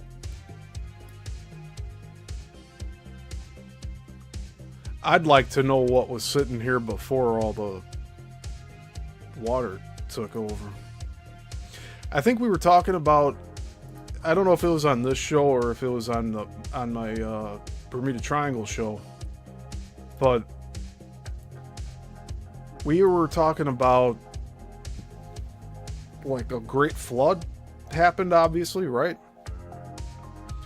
Was that possibly a fissure from the Earth's surface, or was that something else? I want to say the Earth opened up and then everything flooded, or from the top, from the sky, we got flooded, like the whatever's above us got a crack in it and opened up. But if these waters were ever to recede, I would say that we'd see a lot of ancient civilizations up all along what looks like old coastline. Like, it looks like this whole landmass used to be connected. And this is as far out as I can zoom out. Like, what was in the center here?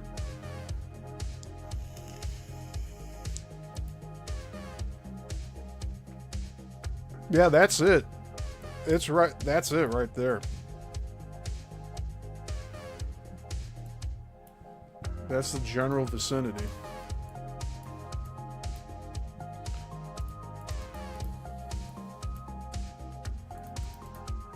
And again, we zoom in and we start to see the immensity of this place. Like, these are mountains here. It looks like it. Oh, what's that?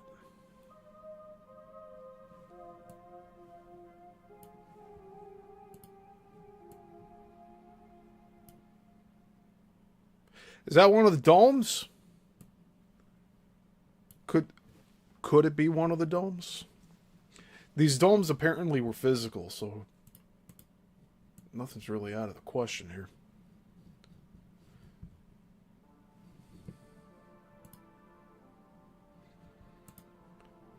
Alright, we'll zoom in on this photo one more time on this map. Get really close in. And again, this was from 1965. So this was published 21 years after that. And it's hard to say. We got Alaska over there.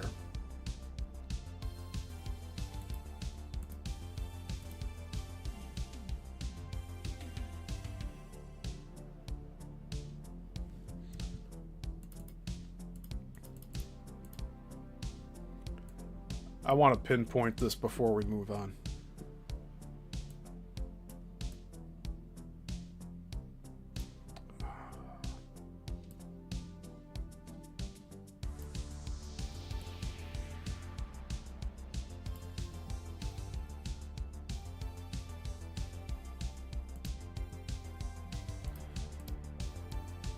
I gotta make myself tiny here.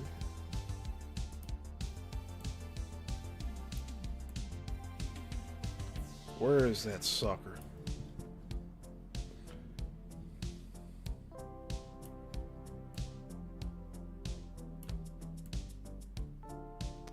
That's probably the best I'm gonna get it. That's like spot on. So it's like up. Where are we? Okay. So this is one of those lines. You see it going in through Texas. Goes up through, it looks like Oklahoma, possibly Nebraska, Iowa.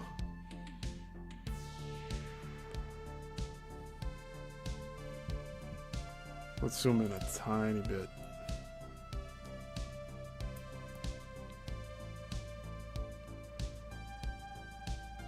Okay, we see the Hudson Bay there. We see it on the map to the right here. It's a little smaller in size. All this stuff's pointing up to like right here. This little thing. These islands, this little cluster here, that's it.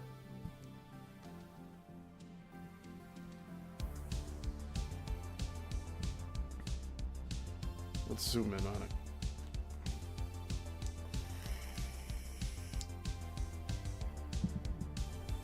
Zenray says line plus 20 is in my neck of the woods, Black Lock, a couple of miles north of me in Oregon. Very interesting. So that's pretty cool. Both of us live on one of these lines, and if we both follow it up to the central point here, it's going to bring us. It's going to bring us over to here, but I don't know what this is.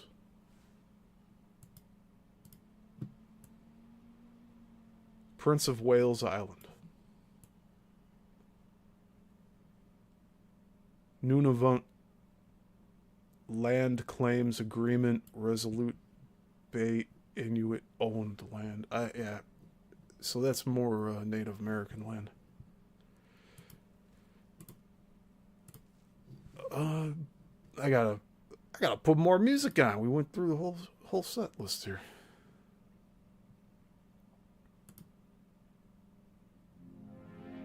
I gotta start using the 5-hour one, right? Alright. By the way, the music I use here is White Bat Audio. They're a really good channel, and I make sure to credit them in all the descriptions of the video here. Any video I use this music on, that's gonna be in the comment section. Or in the description, right above the comment section.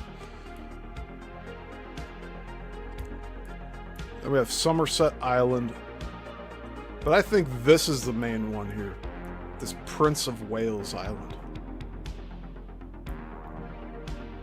That's weird. The window I'm using for the map, like the map above me, the edge of it's lining right on this island.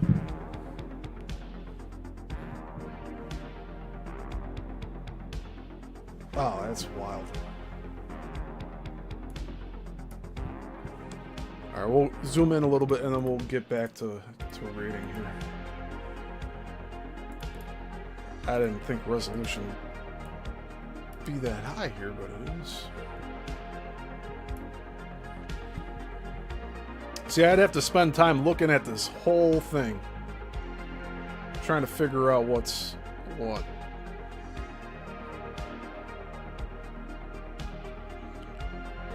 So this is Inuit land.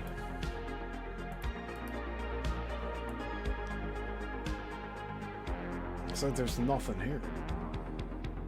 Something was here at one point. I'm sure this was not flooded out like it is now.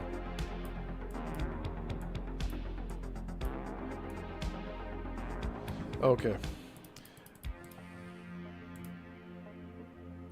So that's that. That's the whole central point there. What's going on up in Canada?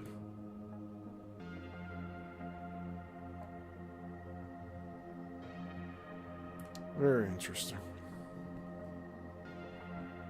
Alright, you know what? I'm just going to leave this up and we're going to keep on reading. How about that?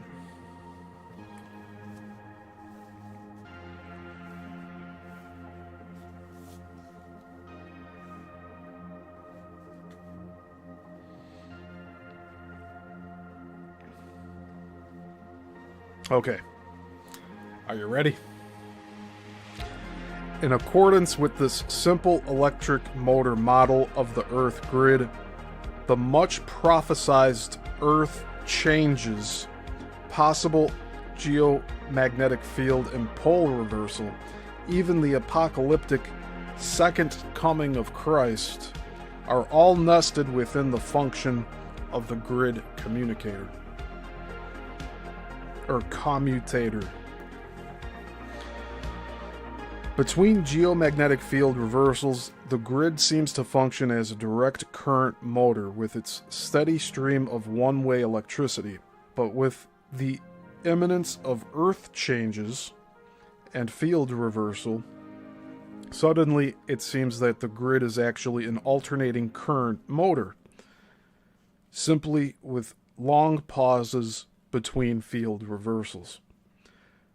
A change in the polarity of the electric current flowing through the grid commutator at Avebury fundamentally means the introduction of a new electromagnetic light/life/consciousness spectrum for Earth, an upgrading of our physical life perimeters by a literal electrification of matter, the biosphere, noosphere, and all our grid bodies, into the fourth dimension, into the realm of anti-gravity. Everything will be vibrationally transfigured, as above, so below. From the star evolution crystal to the Earth polyhedron crystal to the human molecules of DNA and ATP. It will happen unilaterally, instantaneously, synchronously. This is because the primary message the reality of the grid is telling us is this: we are all one crystalline vibrational body. Galaxy, solar system, Earth, human.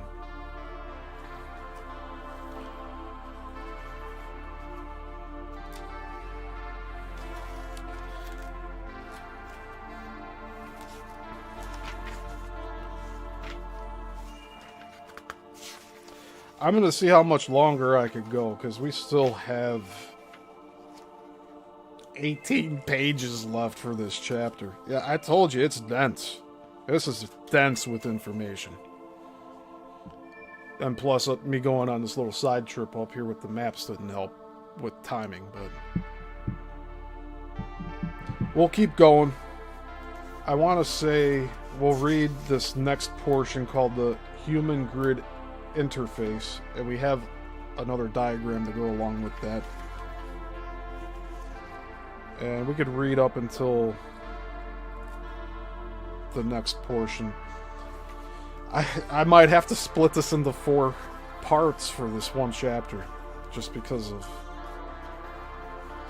time.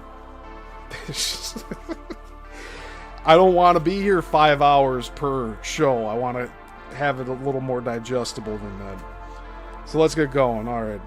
The next portion of this chapter's titled The Human/Grid Interface. When the Earth is comprehended as a receiving/transmitting crystal harmonic and a resonant facet in the solar crystal harmonic, a note in the solar octave, then we need a unifying scheduling science with which to orient ourselves within this grid totality. The precise science of astrology is the viewer's guide for daily grid programming. The ephemeris is the TV guide for the grid. What's the ephemeris? If I look it up, I'm going to have to take all these maps down. Or half of them. I'll take down the Google map for now.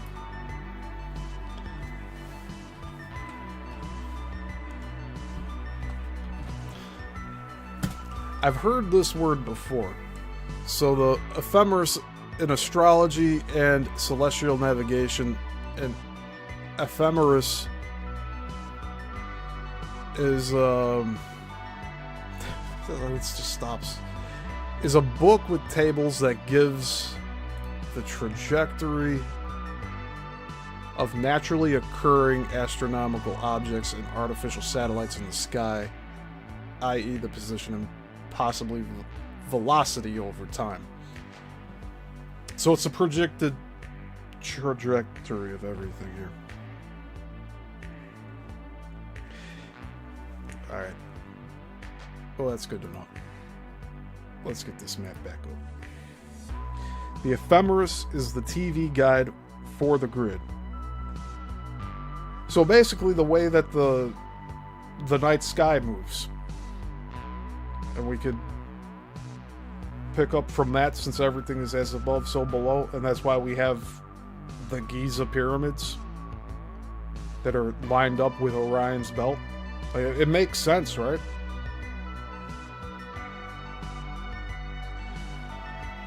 What programs shall we watch as the world turns? What maudlin soaps shall we participate in as our king sun plugs us into his daily melodrama? Astrology minutely calibrates the hourly, daily, weekly, monthly, yearly cycles of the planets, the movements of our orchestra. Through astrologically attuned eyes, which is simply developing the interpretive aspect of astronomy, we can understand our lives, our world, our emotions, our movements, our reasons, habits, difficulties, and exaltations, according to this, quote, web of iron necessity, end quote. This whirling elemental energy dance of our intertwined human/solar psyche. The polyhedronic crystal grid is like the master crystal chip that receives, through its 120 smooth triangular receptor plates, the myriad, though mathematically rational and orchestrated, energy/consciousness/sound channelings from our biopsychic disc jockeys. This is a mouthful of words. I'm digging it though. Thus the ephemeris, with its factual tables of numbers and degrees when properly applied, represents the grid engineer's code book for predicting, assessing, correcting, interpreting, and transmuting these steady, determining inputs from the solar radio station. Transmuting is the key. We can change the channel if we choose, turn down the volume, fine-tune the specific radio band. The grid engineer has the potential for transmuting, in parentheses, freeing the inherent energy by releasing it from its form bondage, end parentheses, the solar/celestial energies by intelligent interfacing with the electromagnetic 1746 grid through any of the 144 planetary round table holograms or terrestrial zodiacs resident on Earth.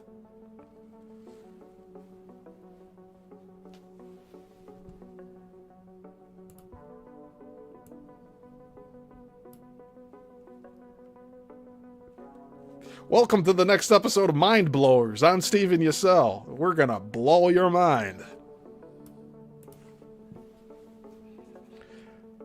144 planetary round table holograms? What are we talking about here?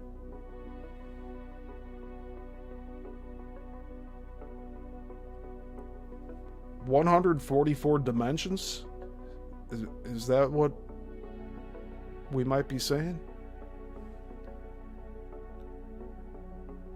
That just seems convoluted. We get to a point where these numbers are so grand, our mind can't even wrap around what we're discussing. Like, me just looking at these numbers up here on this grid here on the right.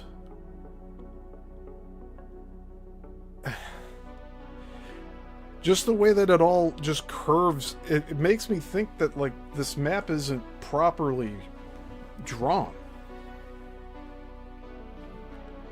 Am I alone in saying that? Like, you'd think that some of it would have curvature, but, like, look at this going from 40, 30, 20, 10. Like, from 20 to 10, that's a huge gap. If it's all uniform, then it really shouldn't do this, right?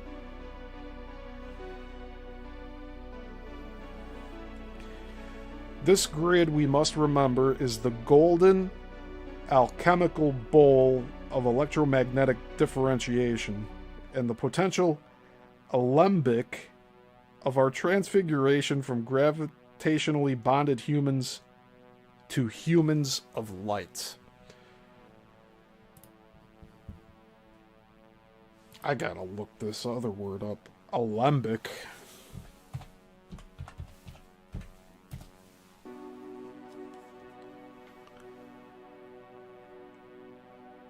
Oh.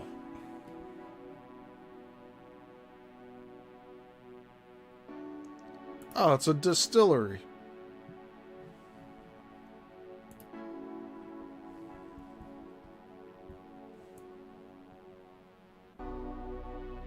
And you see there with the coils.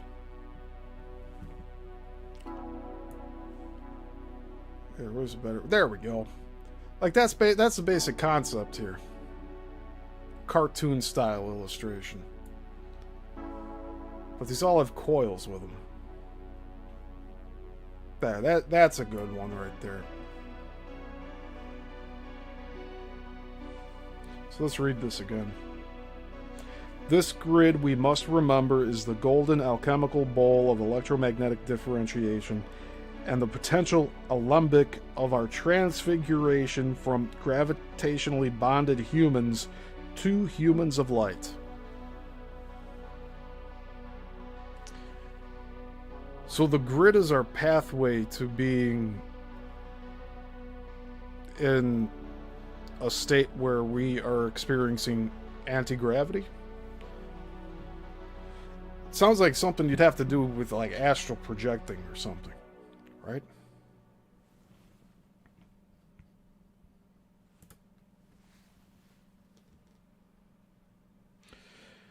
Just because King Sun, our accustomed disc jockey, plays his favorite tunes on his radio station doesn't mean we have to ultimately always dance to that rhythm. The introduction of the reality of the local zodiac workshops brings us to the crux of the possible interaction between the human and the grid. This is where the grid engineer and knight of the Holy Grail become one. This unification of seeking the Grail and serving the grid is played out in the local geomythic theater of the landscape zodiac. Geomythic means, quote, the living myth in the landscape, end quote, and our direct involvement in this terrestrial symbology through a heightened consciousness interaction with the local zodiac complex. Our zodiac conceptual model again operates as an interdependent series of... There's another tough word for me I haven't said in a long time. Homologous and attuned interdimensional systems, i.e. zodiacs within zodiacs. Hold up a second. Our zodiac conceptual model again operates as an interdependent series of homologous and attuned dimensional systems, i.e. zodiacs within zodiacs. So is that what they're saying? The 144 is dimensions? And this is just zodiacs within zodiacs going 144 ways down? Or in level and parallel with, like, how many doorways do you have to go in through? Like, it's like what the lost hallway in the Matrix Reloaded with Smith, right?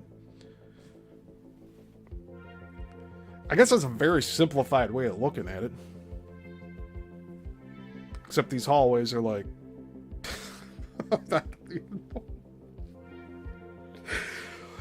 It's beyond my my explanation cannot do it justice right now.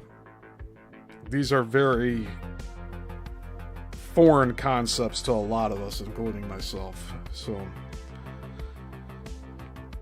we'll figure this out together. Alright, strap in. We got more words here. We begin with the Master Solar Roundtable of the Earth/Sun ecliptic through the 12 houses of the Zodiac every year. Every 2,160 years. Every 25,920 years. Here we have both King Sun and planet Earth circuiting the heavenly 12-gated Grail Castle, and that's capitalized, Grail Castle, as intrepid, dedicated Grail Knights, and that's also capitalized.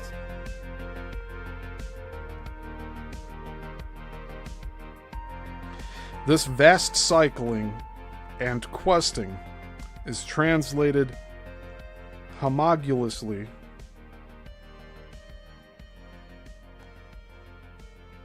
I feel like I'm saying that wrong.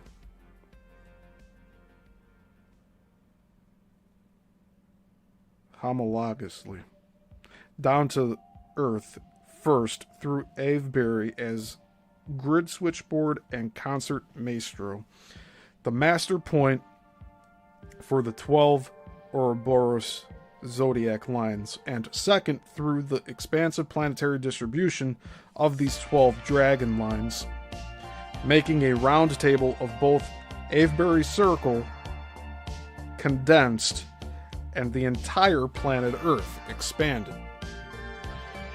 So where's Avebury Circle?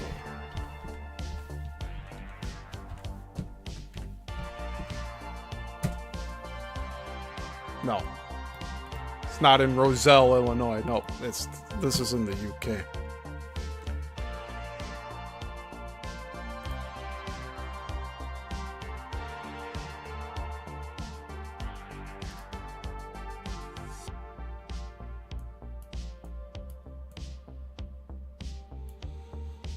Come on. There we go.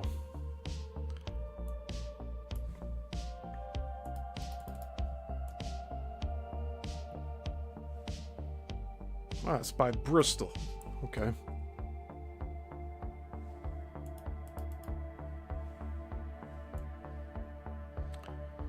Trying not to lose it here. So this is the center of the grid.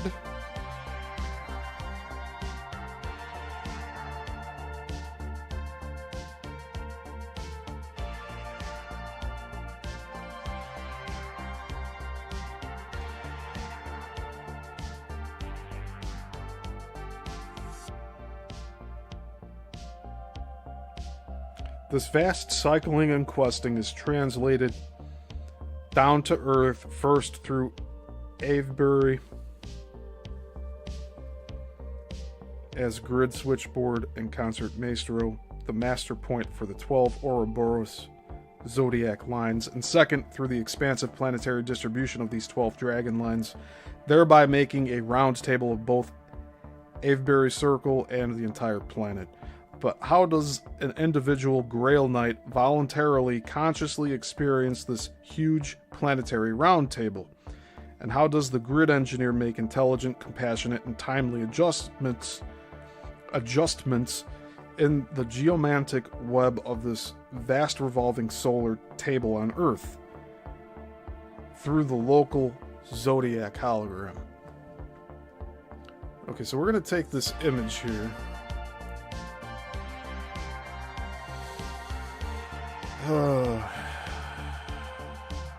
Where would it be on there? It's like too much. Too many images here.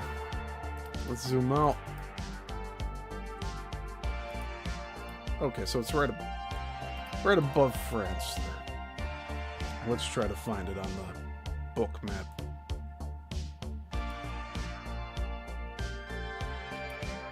Oh. So, right in the center there.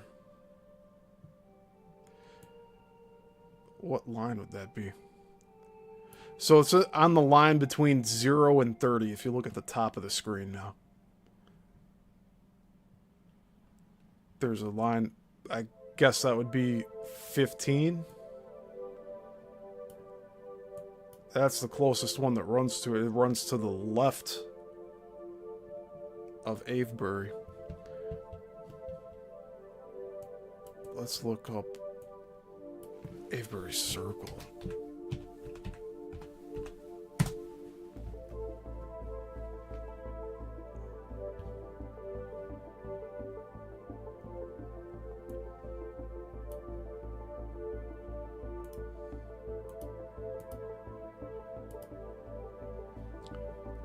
Nah, I'm not getting it.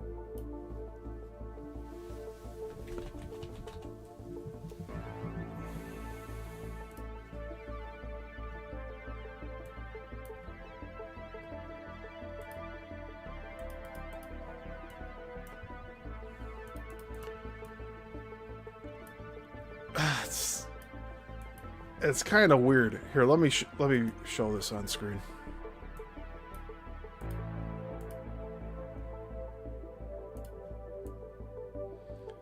Is that the circle? Let's zoom in and check that out. Avebury Henge and Stone Circles. Look at that. Oh, man. Oh.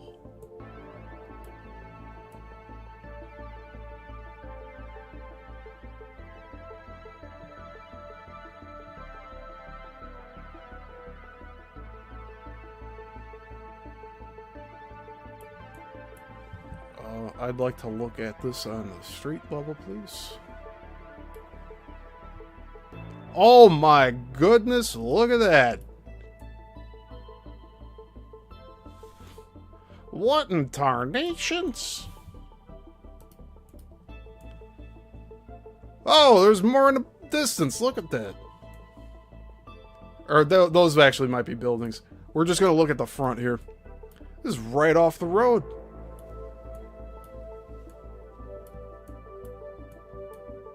Whoa.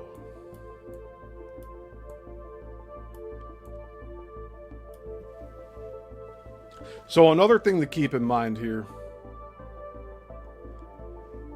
is we have these stones,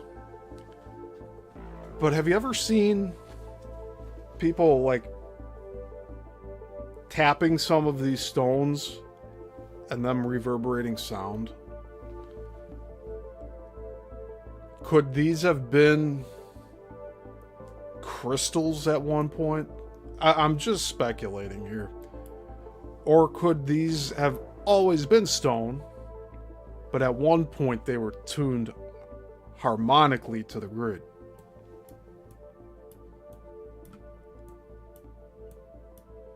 Yeah, look at these things. Are these newer?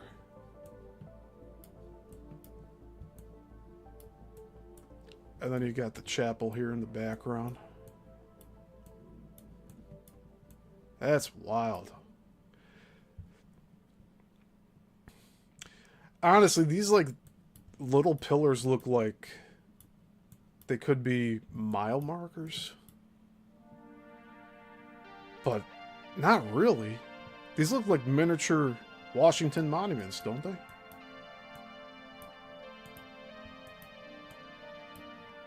I don't know what's going on here.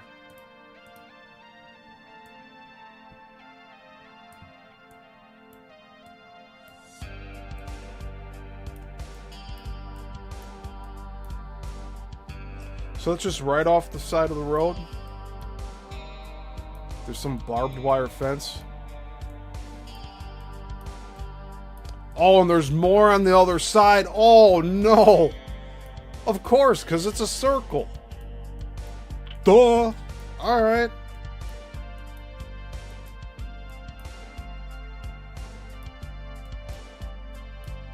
Learned something new today. Avebury Circle. There it is. We're going to zoom in on some of these ones over here.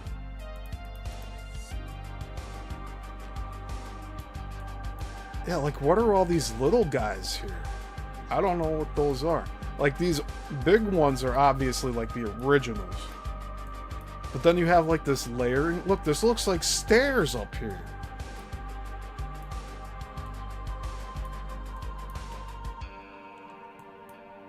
Or was this modeled more like a stadium? And you had everybody that lived here just around these stones. You got to think about like the older cultures with like the chanting and stuff, and like think about like singing like Ed Leedskalnin would, and these stones start vibrating and giving. Since they're in the center part of this grid, how, like, who's to say that these didn't make noise and sounds? You know? Look how big these two are over here.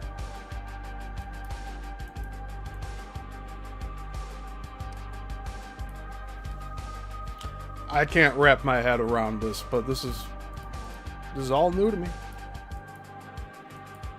I kind of want to visit here. It's too bad the UK would probably put me in jail for what I post on this channel. At least some of the things I say. Oh my. It's like the only thing keeping me from going, besides all of the rampant crime. But I guess it's no better than Chicago, right? Which I'm also avoiding at the present moment. But this is out in the countryside in the middle of nowhere. And this is all different sizes. I think these all had specific purposes. It's kind of wild, really. Let's see if we can get one more view here. So we got these along the side, but we also have some over here. I wonder if this thing just continued around, because there's so many little ones here. You see that? It looks like the circle would be right here. But then you got more over here. Did they have like double circles, kind of like Stonehenge? It's possible. And then all of this, you'd have to think like, why would they put a road through the middle here when you have all this other stuff just circled around it. I wonder if these stones went all the way... Actually, they do. They do go all the way around. Look at that.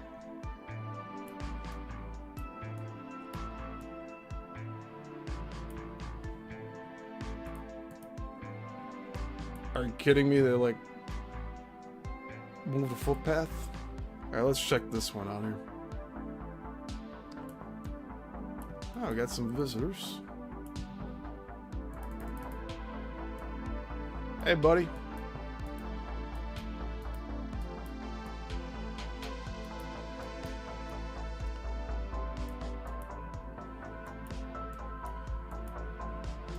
There's one.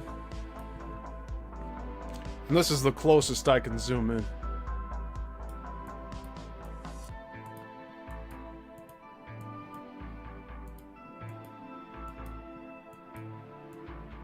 This wildlife doesn't seem to mind it.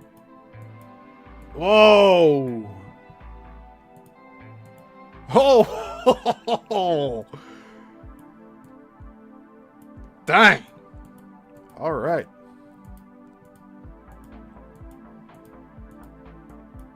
Tell me that's not something to look at. Like, I'd like to really visit this place and check it out myself. But again, the police in the UK would probably jail me for something I fucking said on Facebook 6 years ago or something. Pardon my language here. I try to keep this curse-free on this show in Bermuda Triangle. Because I do know there's other younger minds possibly watching this here, but I do specify this as 18 plus. Because content here... We're taking this real seriously, even though we're looking at a whole bunch of livestock here. But, like, look at this.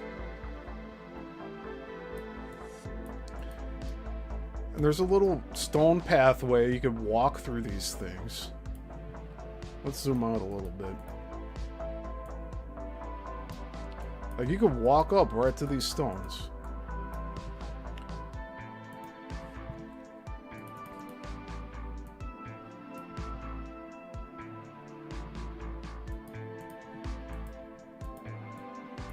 So this continues on, what, to over here? Can I even drop down here? So right here. Is that one?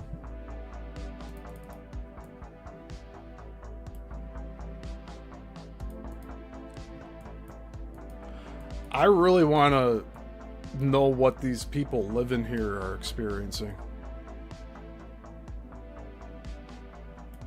What the local lore is about this.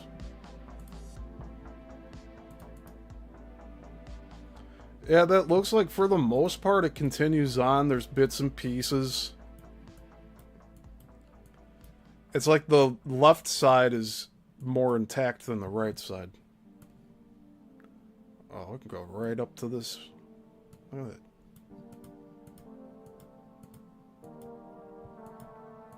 Is that it? That's the one?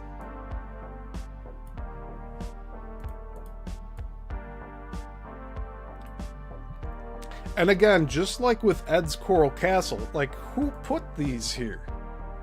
And why were they placed here? How did they get the knowledge that this was a prime spot?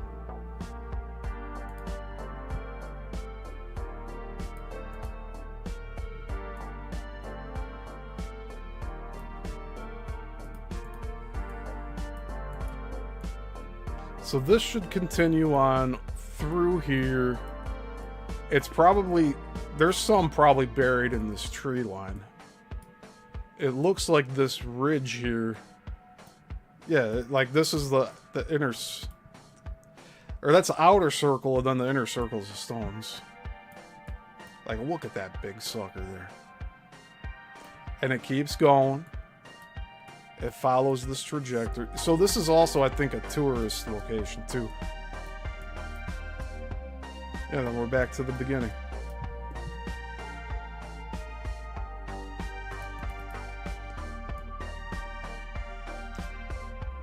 Wanavila asks, why are there so many ads on live? I have the channel monetized. I could look into seeing if I could make it less. It'll probably be a good idea to do that.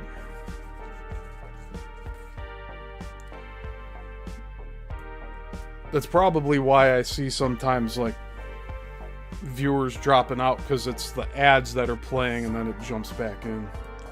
I apologize for that. How often is it happening? I'm just curious.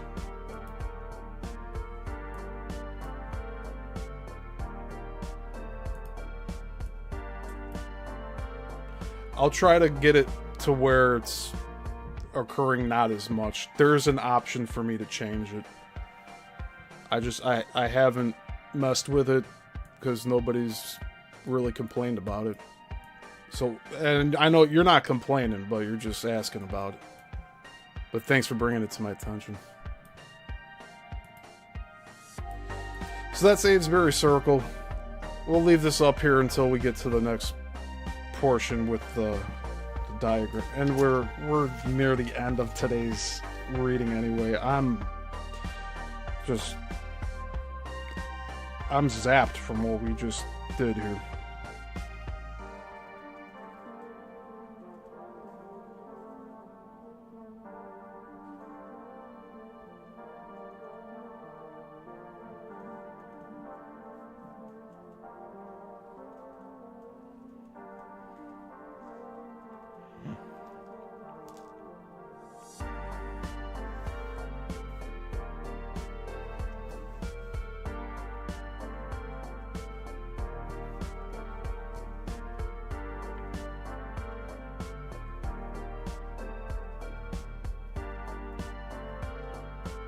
Okay.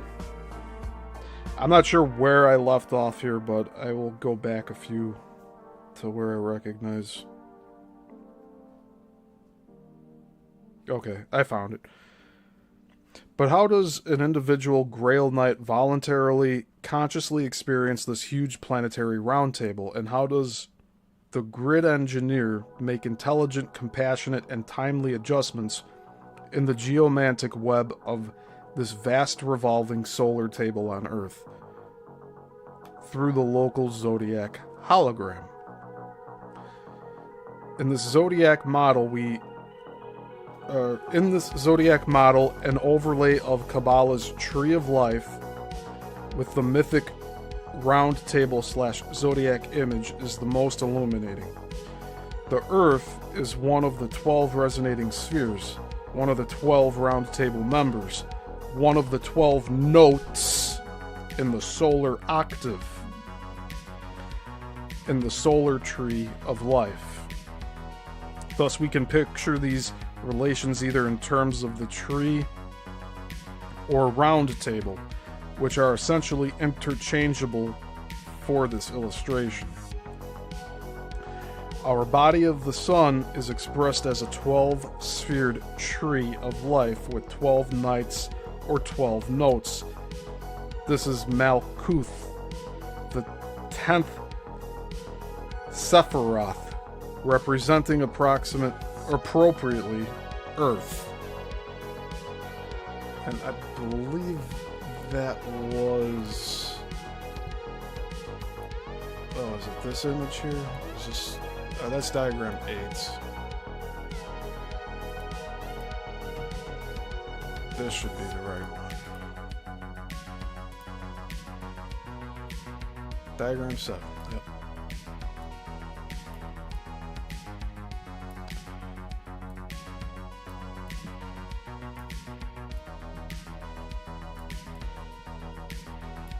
This is the quickest way I can do this for you guys.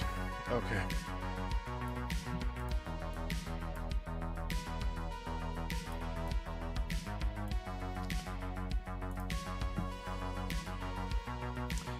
The 7th Sephiroth, Had, for example, represents Mercury.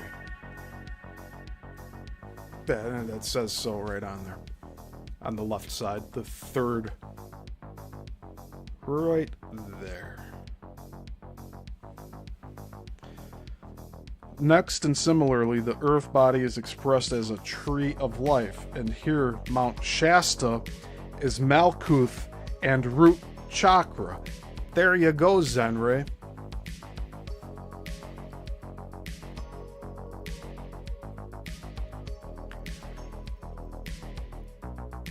Juan says every 5 minutes ads. That's not good. I'll have it changed for the next show. I don't know if I can change it midstream here. Thanks for letting me know about that. I'm sure it's frustrating too. I'll limit it because, I mean, I need to get a lot more views before monetization really kicks in here. Like, I've made like $2 this month. That's it. So it's not worth all the interruptions, especially 5 minutes of ads every 5 minutes. It's not good. I'll fix that. Thank you for letting me know, Juan.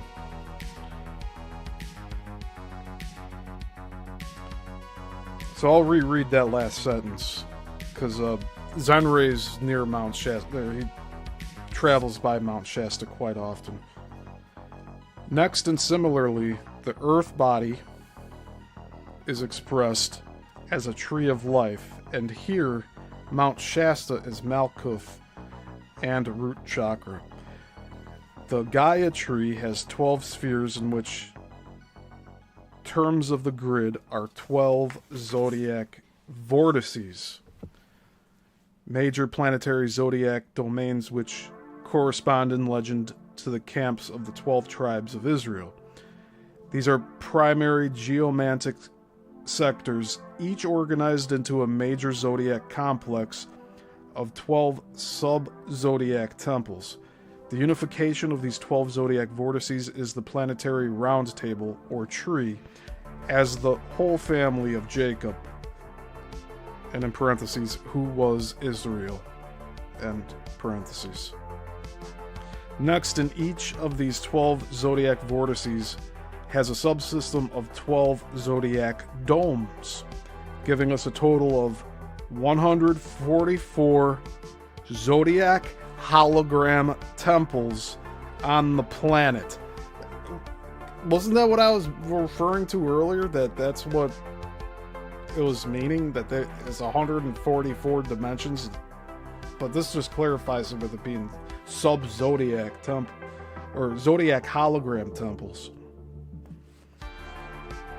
In parentheses, although all are not always available at one given time because of changing geologic/meteorologic conditions, end parentheses. Each of the 12 zodiac dome subsystems comprises a zodiac vortex roundtable, of which there are 12 worldwide. For example, what I call the Hyperborean roundtable occupies an approximate area ranging from Orkney Islands of northern Scotland through Ireland, Wales, and England to Brittany and southwestern France. This domed zodiac roundtable includes 12 interdependent local zodiac systems. Each has a dominant myth system logos, but are all primarily constellated around King Arthur and the Grail. One of these 12 local zodiacs is the somewhat familiar Glastonbury/Somerset, quote, round table of the stars, end quote, as it's often called, or more poetically, the region of the summer stars, in parentheses, which includes the famous mystical Avalon, end parentheses. Each local zodiac, parentheses, which may measure 10 miles in diameter, 20 to 30 miles in circumference, end parentheses, is topped and energized by a huge zodiac dome.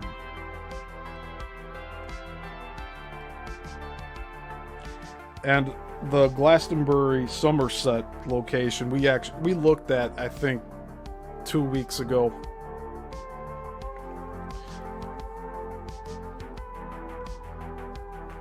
Hey Lerny, Good to see you here.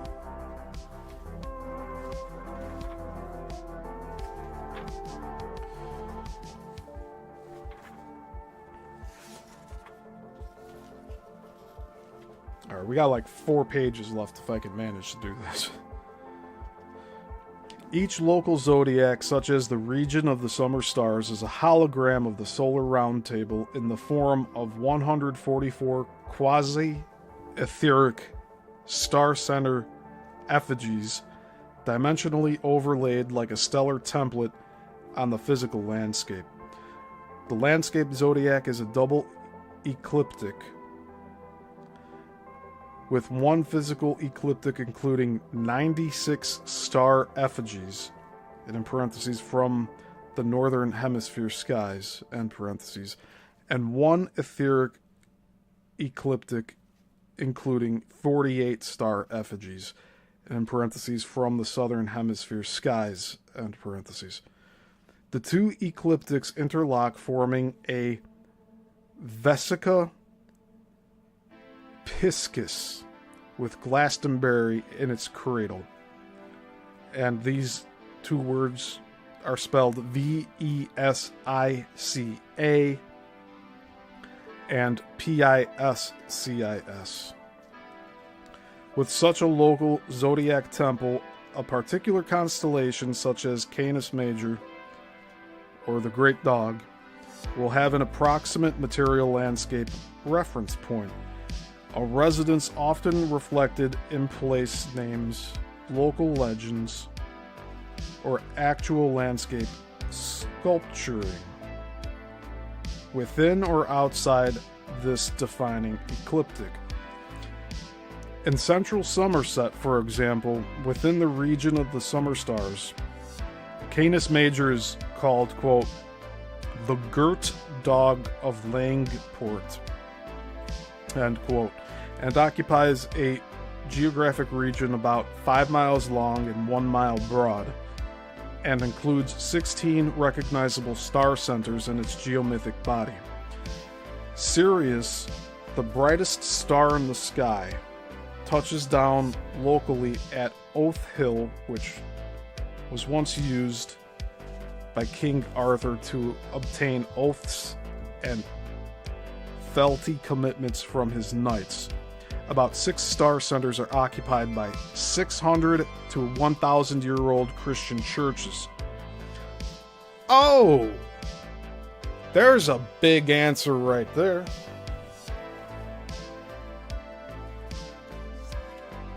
Many of which are preceded by barrows and stone circles. And there was a church in that stone circle of Avebury, or on the perimeter of it. Star centers are local geomythically cast power points, usually marked by a dome cap or line node, and sometimes with a full-fledged dome. Each of the constellations above is overlaid energetically, structurally, as a subtle miniature star template of landscape star formations below. Occasionally, the landscape, when seen from an airplane, does seem to resemble the morphology of a fish or goat or bull, but this is not essential by any means. The star centers represent dimensional doorways into the geomythic consciousness by the body of particular zodiac effigy, whose being has cast an inviting shadow over the physical terrain. So we have a diagram that hasn't been mentioned yet, and we already passed it. So let me see what I can do here.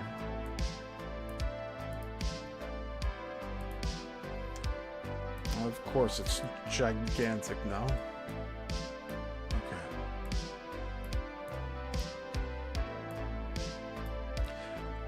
I have all of these images in a folder, so probably when I expanded the one, it expanded all of them. So we're looking at the domes and the dome caps. This is the star template of Canis Major, overlaid on Somerset landscape with 16 star centers. This was actually what I was thinking about when I was reading this. Like, if there was some way to map these dome caps. And then listed below are multiple churches there. And it says about 6 star centers.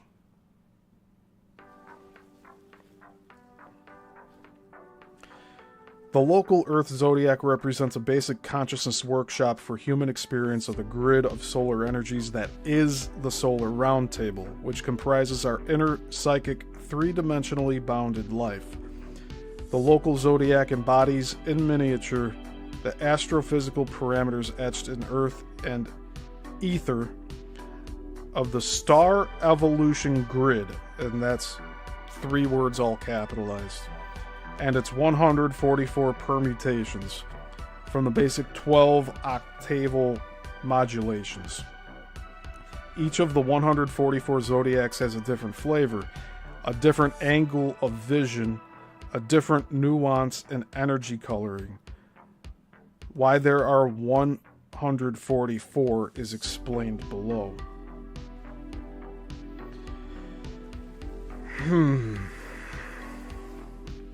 We're almost finished with this. It keeps going. And the language just gets more and more foreign. We're going to power through it. We don't have that much left. There's like 2.5 pages left. Through hologramic miniaturization, the local zodiac makes the vast solar ecliptic roundtable accessible for human interaction and transmutation. The local zodiac holds up before our meditative eyes a mirror made of geomancy for inner self-discovery. Encircling the zodiac temple, we learn we are psychically made of the identical resonance pattern as the solar system, and we thank our zodiac hologram for clearly mirroring this reality for us. The zodiac is a means for individual attunement with the music of the spheres, for hearing the subtle cosmic crystal harmonics, orchestrated daily by the, quote, rushing sounds, end quote, movement of planets and stars.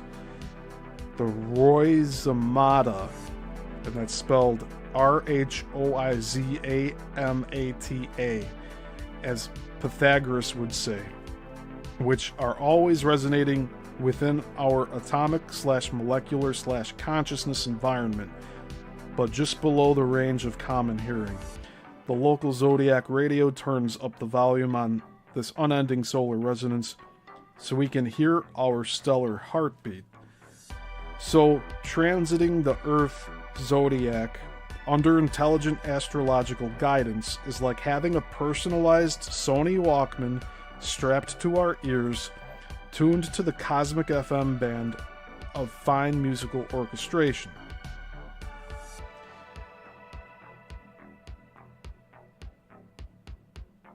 Venusian rhapsodies, Martian reggae, Jupiterian symphonies, all courtesy of King Sun Broadcasting Network.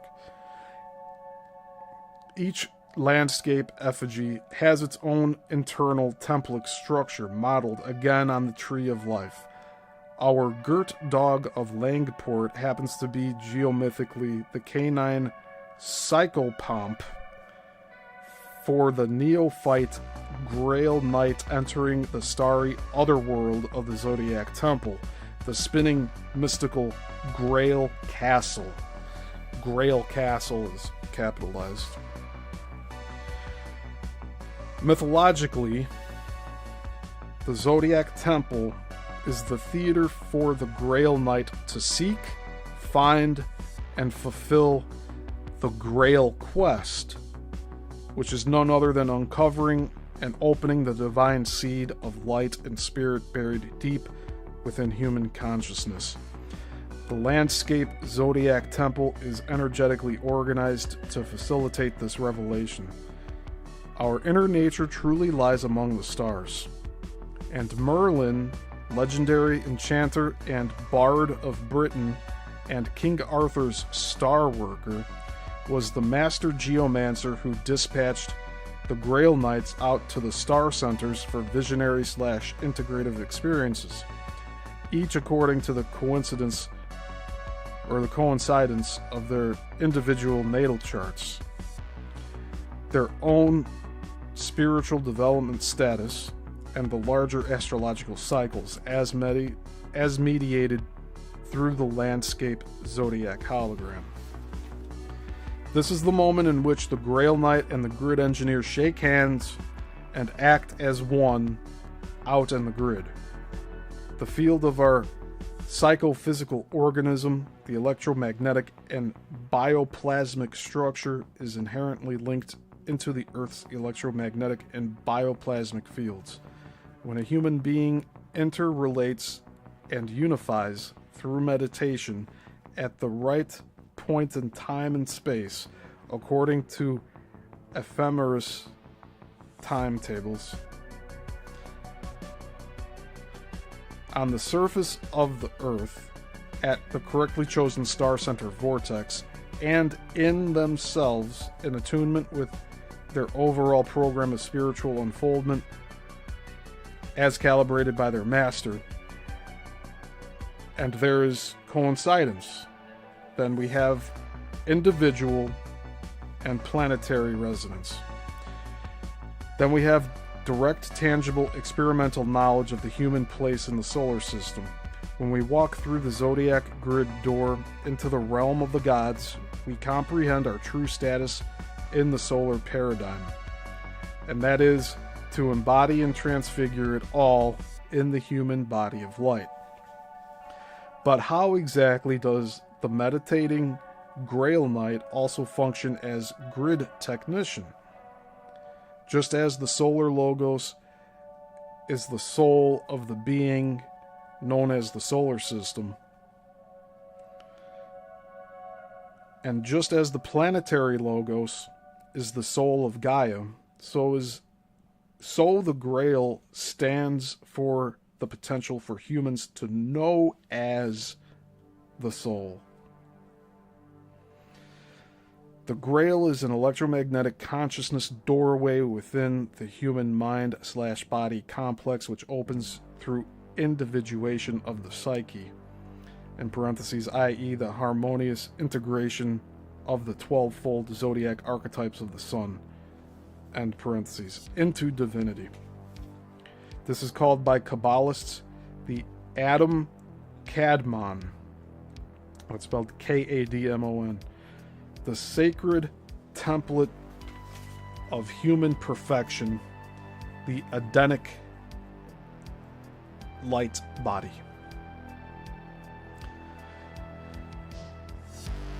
Got one page left. This really drained me today, but it's the material. It's dense. The grid, operating through its geomantically symbolic local star for configurations, is a series of epiphanies of harmonic unifications, octaval notes of trees within trees, each sounding their note in a heavenly/terrestrial choral. It proceeds step by step, beginning with the local zodiac effigies. When Canis Major resonates within the region of the summer star's zodiac system, and when all 144 effigies within this zodiac dome are harmonized, then the system as a whole can resonate properly and fulfill its intended geometric place in the zodiac octaval choir. When each of the 144 zodiac domes is harmonized, when the 12 zodiac vortices are resonating, then the global round table/tree of life through Avebury can sing within the choir of the solar system, of which our Gaia is one sweetly singing voice. Thus is Gaia's position as Grail Knight at the King Sun's round table fulfilled and the solar harmonic completed. When the human myth living one's true identity as a star compounded Grail Knight walking through the local Zodiac Temple unifies consciousness at a star center through a variety of means, in parentheses, e.g. meditation, chanting, singing, dancing, crystal focusing, directed breathing, group rituals, channeling higher beings, performing color visualizations, and parentheses. This brings the local aspect of the electromagnetic 1746 grid into clarity, focus, and harmony. Human and planetary energies are balanced through aware human participation at grid nodes. When we comprehend the grid as Gaia's immune and digestive system, and when we further consider the ubiquitous ecological disaster we have dumped on her lap, and in parentheses, not to mention the howling, delusionary human astral plane we've created above the earth like a permanent brown band of smog, end parentheses, then we can clearly see the urgency for purging, cleansing, and harmonizing the human/Gaia being again. We are not separate. Gaia's ecology is our spirituality. Her imbalance is our psychosis. It's a question of reciprocal maintenance. Reciprocal maintenance. As we maintain the mother, so we maintain ourselves, her children. As we purify her body, so we cleanse our own. As we feed her, so she feeds us. As the British geomancer Rashad Field notes, quote, although this grid system exists in the natural world, it too is made for man and woman, and so the necessary work of transformation has to go through the vehicle of the human being, end quote. This is true planetary ecology. Love for the, quote, earth household, end quote, because it recognizes the indivisible bond between earth and human, house and resident, mother and child, as mediated through our homologous grid bodies. And we can count on the assistance of both the elemental, in parentheses, the supposed legendary realm of the gnomes, fairies, sylphs, etc., and parentheses, and the angelic kingdoms, in concert with the Elohim, Adam's, quote, parents, end quote, on earth. That's it for today. We're on page 185. The next part of this chapter, because we're not done with this chapter 6 yet. The next part is titled The Enlightening of Adam. And that's A-D-A-M. And that's a good 10 pages, so we're probably going to spend 2 hours on that next week. It's just how it goes for some of these chapters. I didn't anticipate that to happen with this one, but here we are. I had to add an extra part 3 today because we couldn't get it through it in 2 parts before, and now we're adding a 4th part for next week. That's a lot of information, though, isn't it? We're at 2 hours and 55 minutes. How did I get this down to 3 hours? Or up to 3 hours?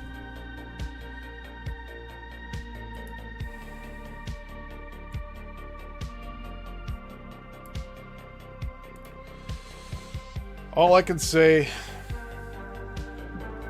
is we need to get a little more in tune with everything on this earth. We need to be aware of these different dome grid lines and everything that is involved with them. Like, we're just having an introduction to all of this material. That's the way I look at all of this. It's...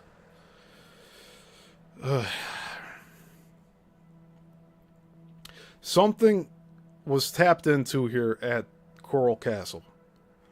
Ed Leedskalnin said he figured out the secrets of the pyramids at Giza, the heads of Easter Island, and Stonehenge.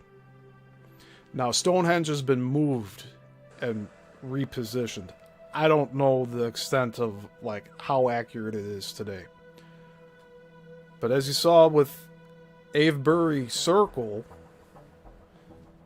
we have quite a ways to go to really put this all together. Because that's another Stonehenge. It's just in the middle of nowhere, though. It's surrounded by farm fields galore.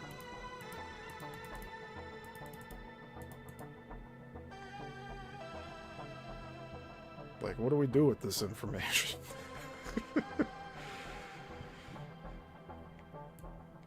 I don't know what to say. Other than that, I'm completely drained from this. So I'm going to be relaxing after this show. I'm still going to take care of my stuff at the store. But other than that, this has been one heck of a show. Thank you, everyone, for being here. Again, let me go back up in the chat. We had Andreas, Missing Time 420. We have Zenray, Juan, and Lerny. Good to have you all here. It's a mind meld doing all, like, this portion of the deep dive is just a mind meld. But we're not shying away from the material. We're going through this whole book. And really, look how far we're at. Like, we're almost near the end. This chapter we're covering is 40 pages. We've only been able to cover 10 pages per show the past 3 weeks now. Because of the information.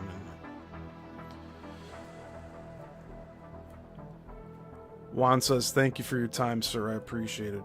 I appreciate you being here, man. I appreciate all you being here. Like, even though we're very distant geographically, we're still all connected here. And isn't that like the theme of today's chapters? Connecting and reconnecting. So, and sorry about the ads. I'll take care of that so that it's not as intrusive. I didn't know that was happening that often. But it's better to know now than later, right? So, that'll be it. I thank you all for being here. And until the next one. Class dismissed.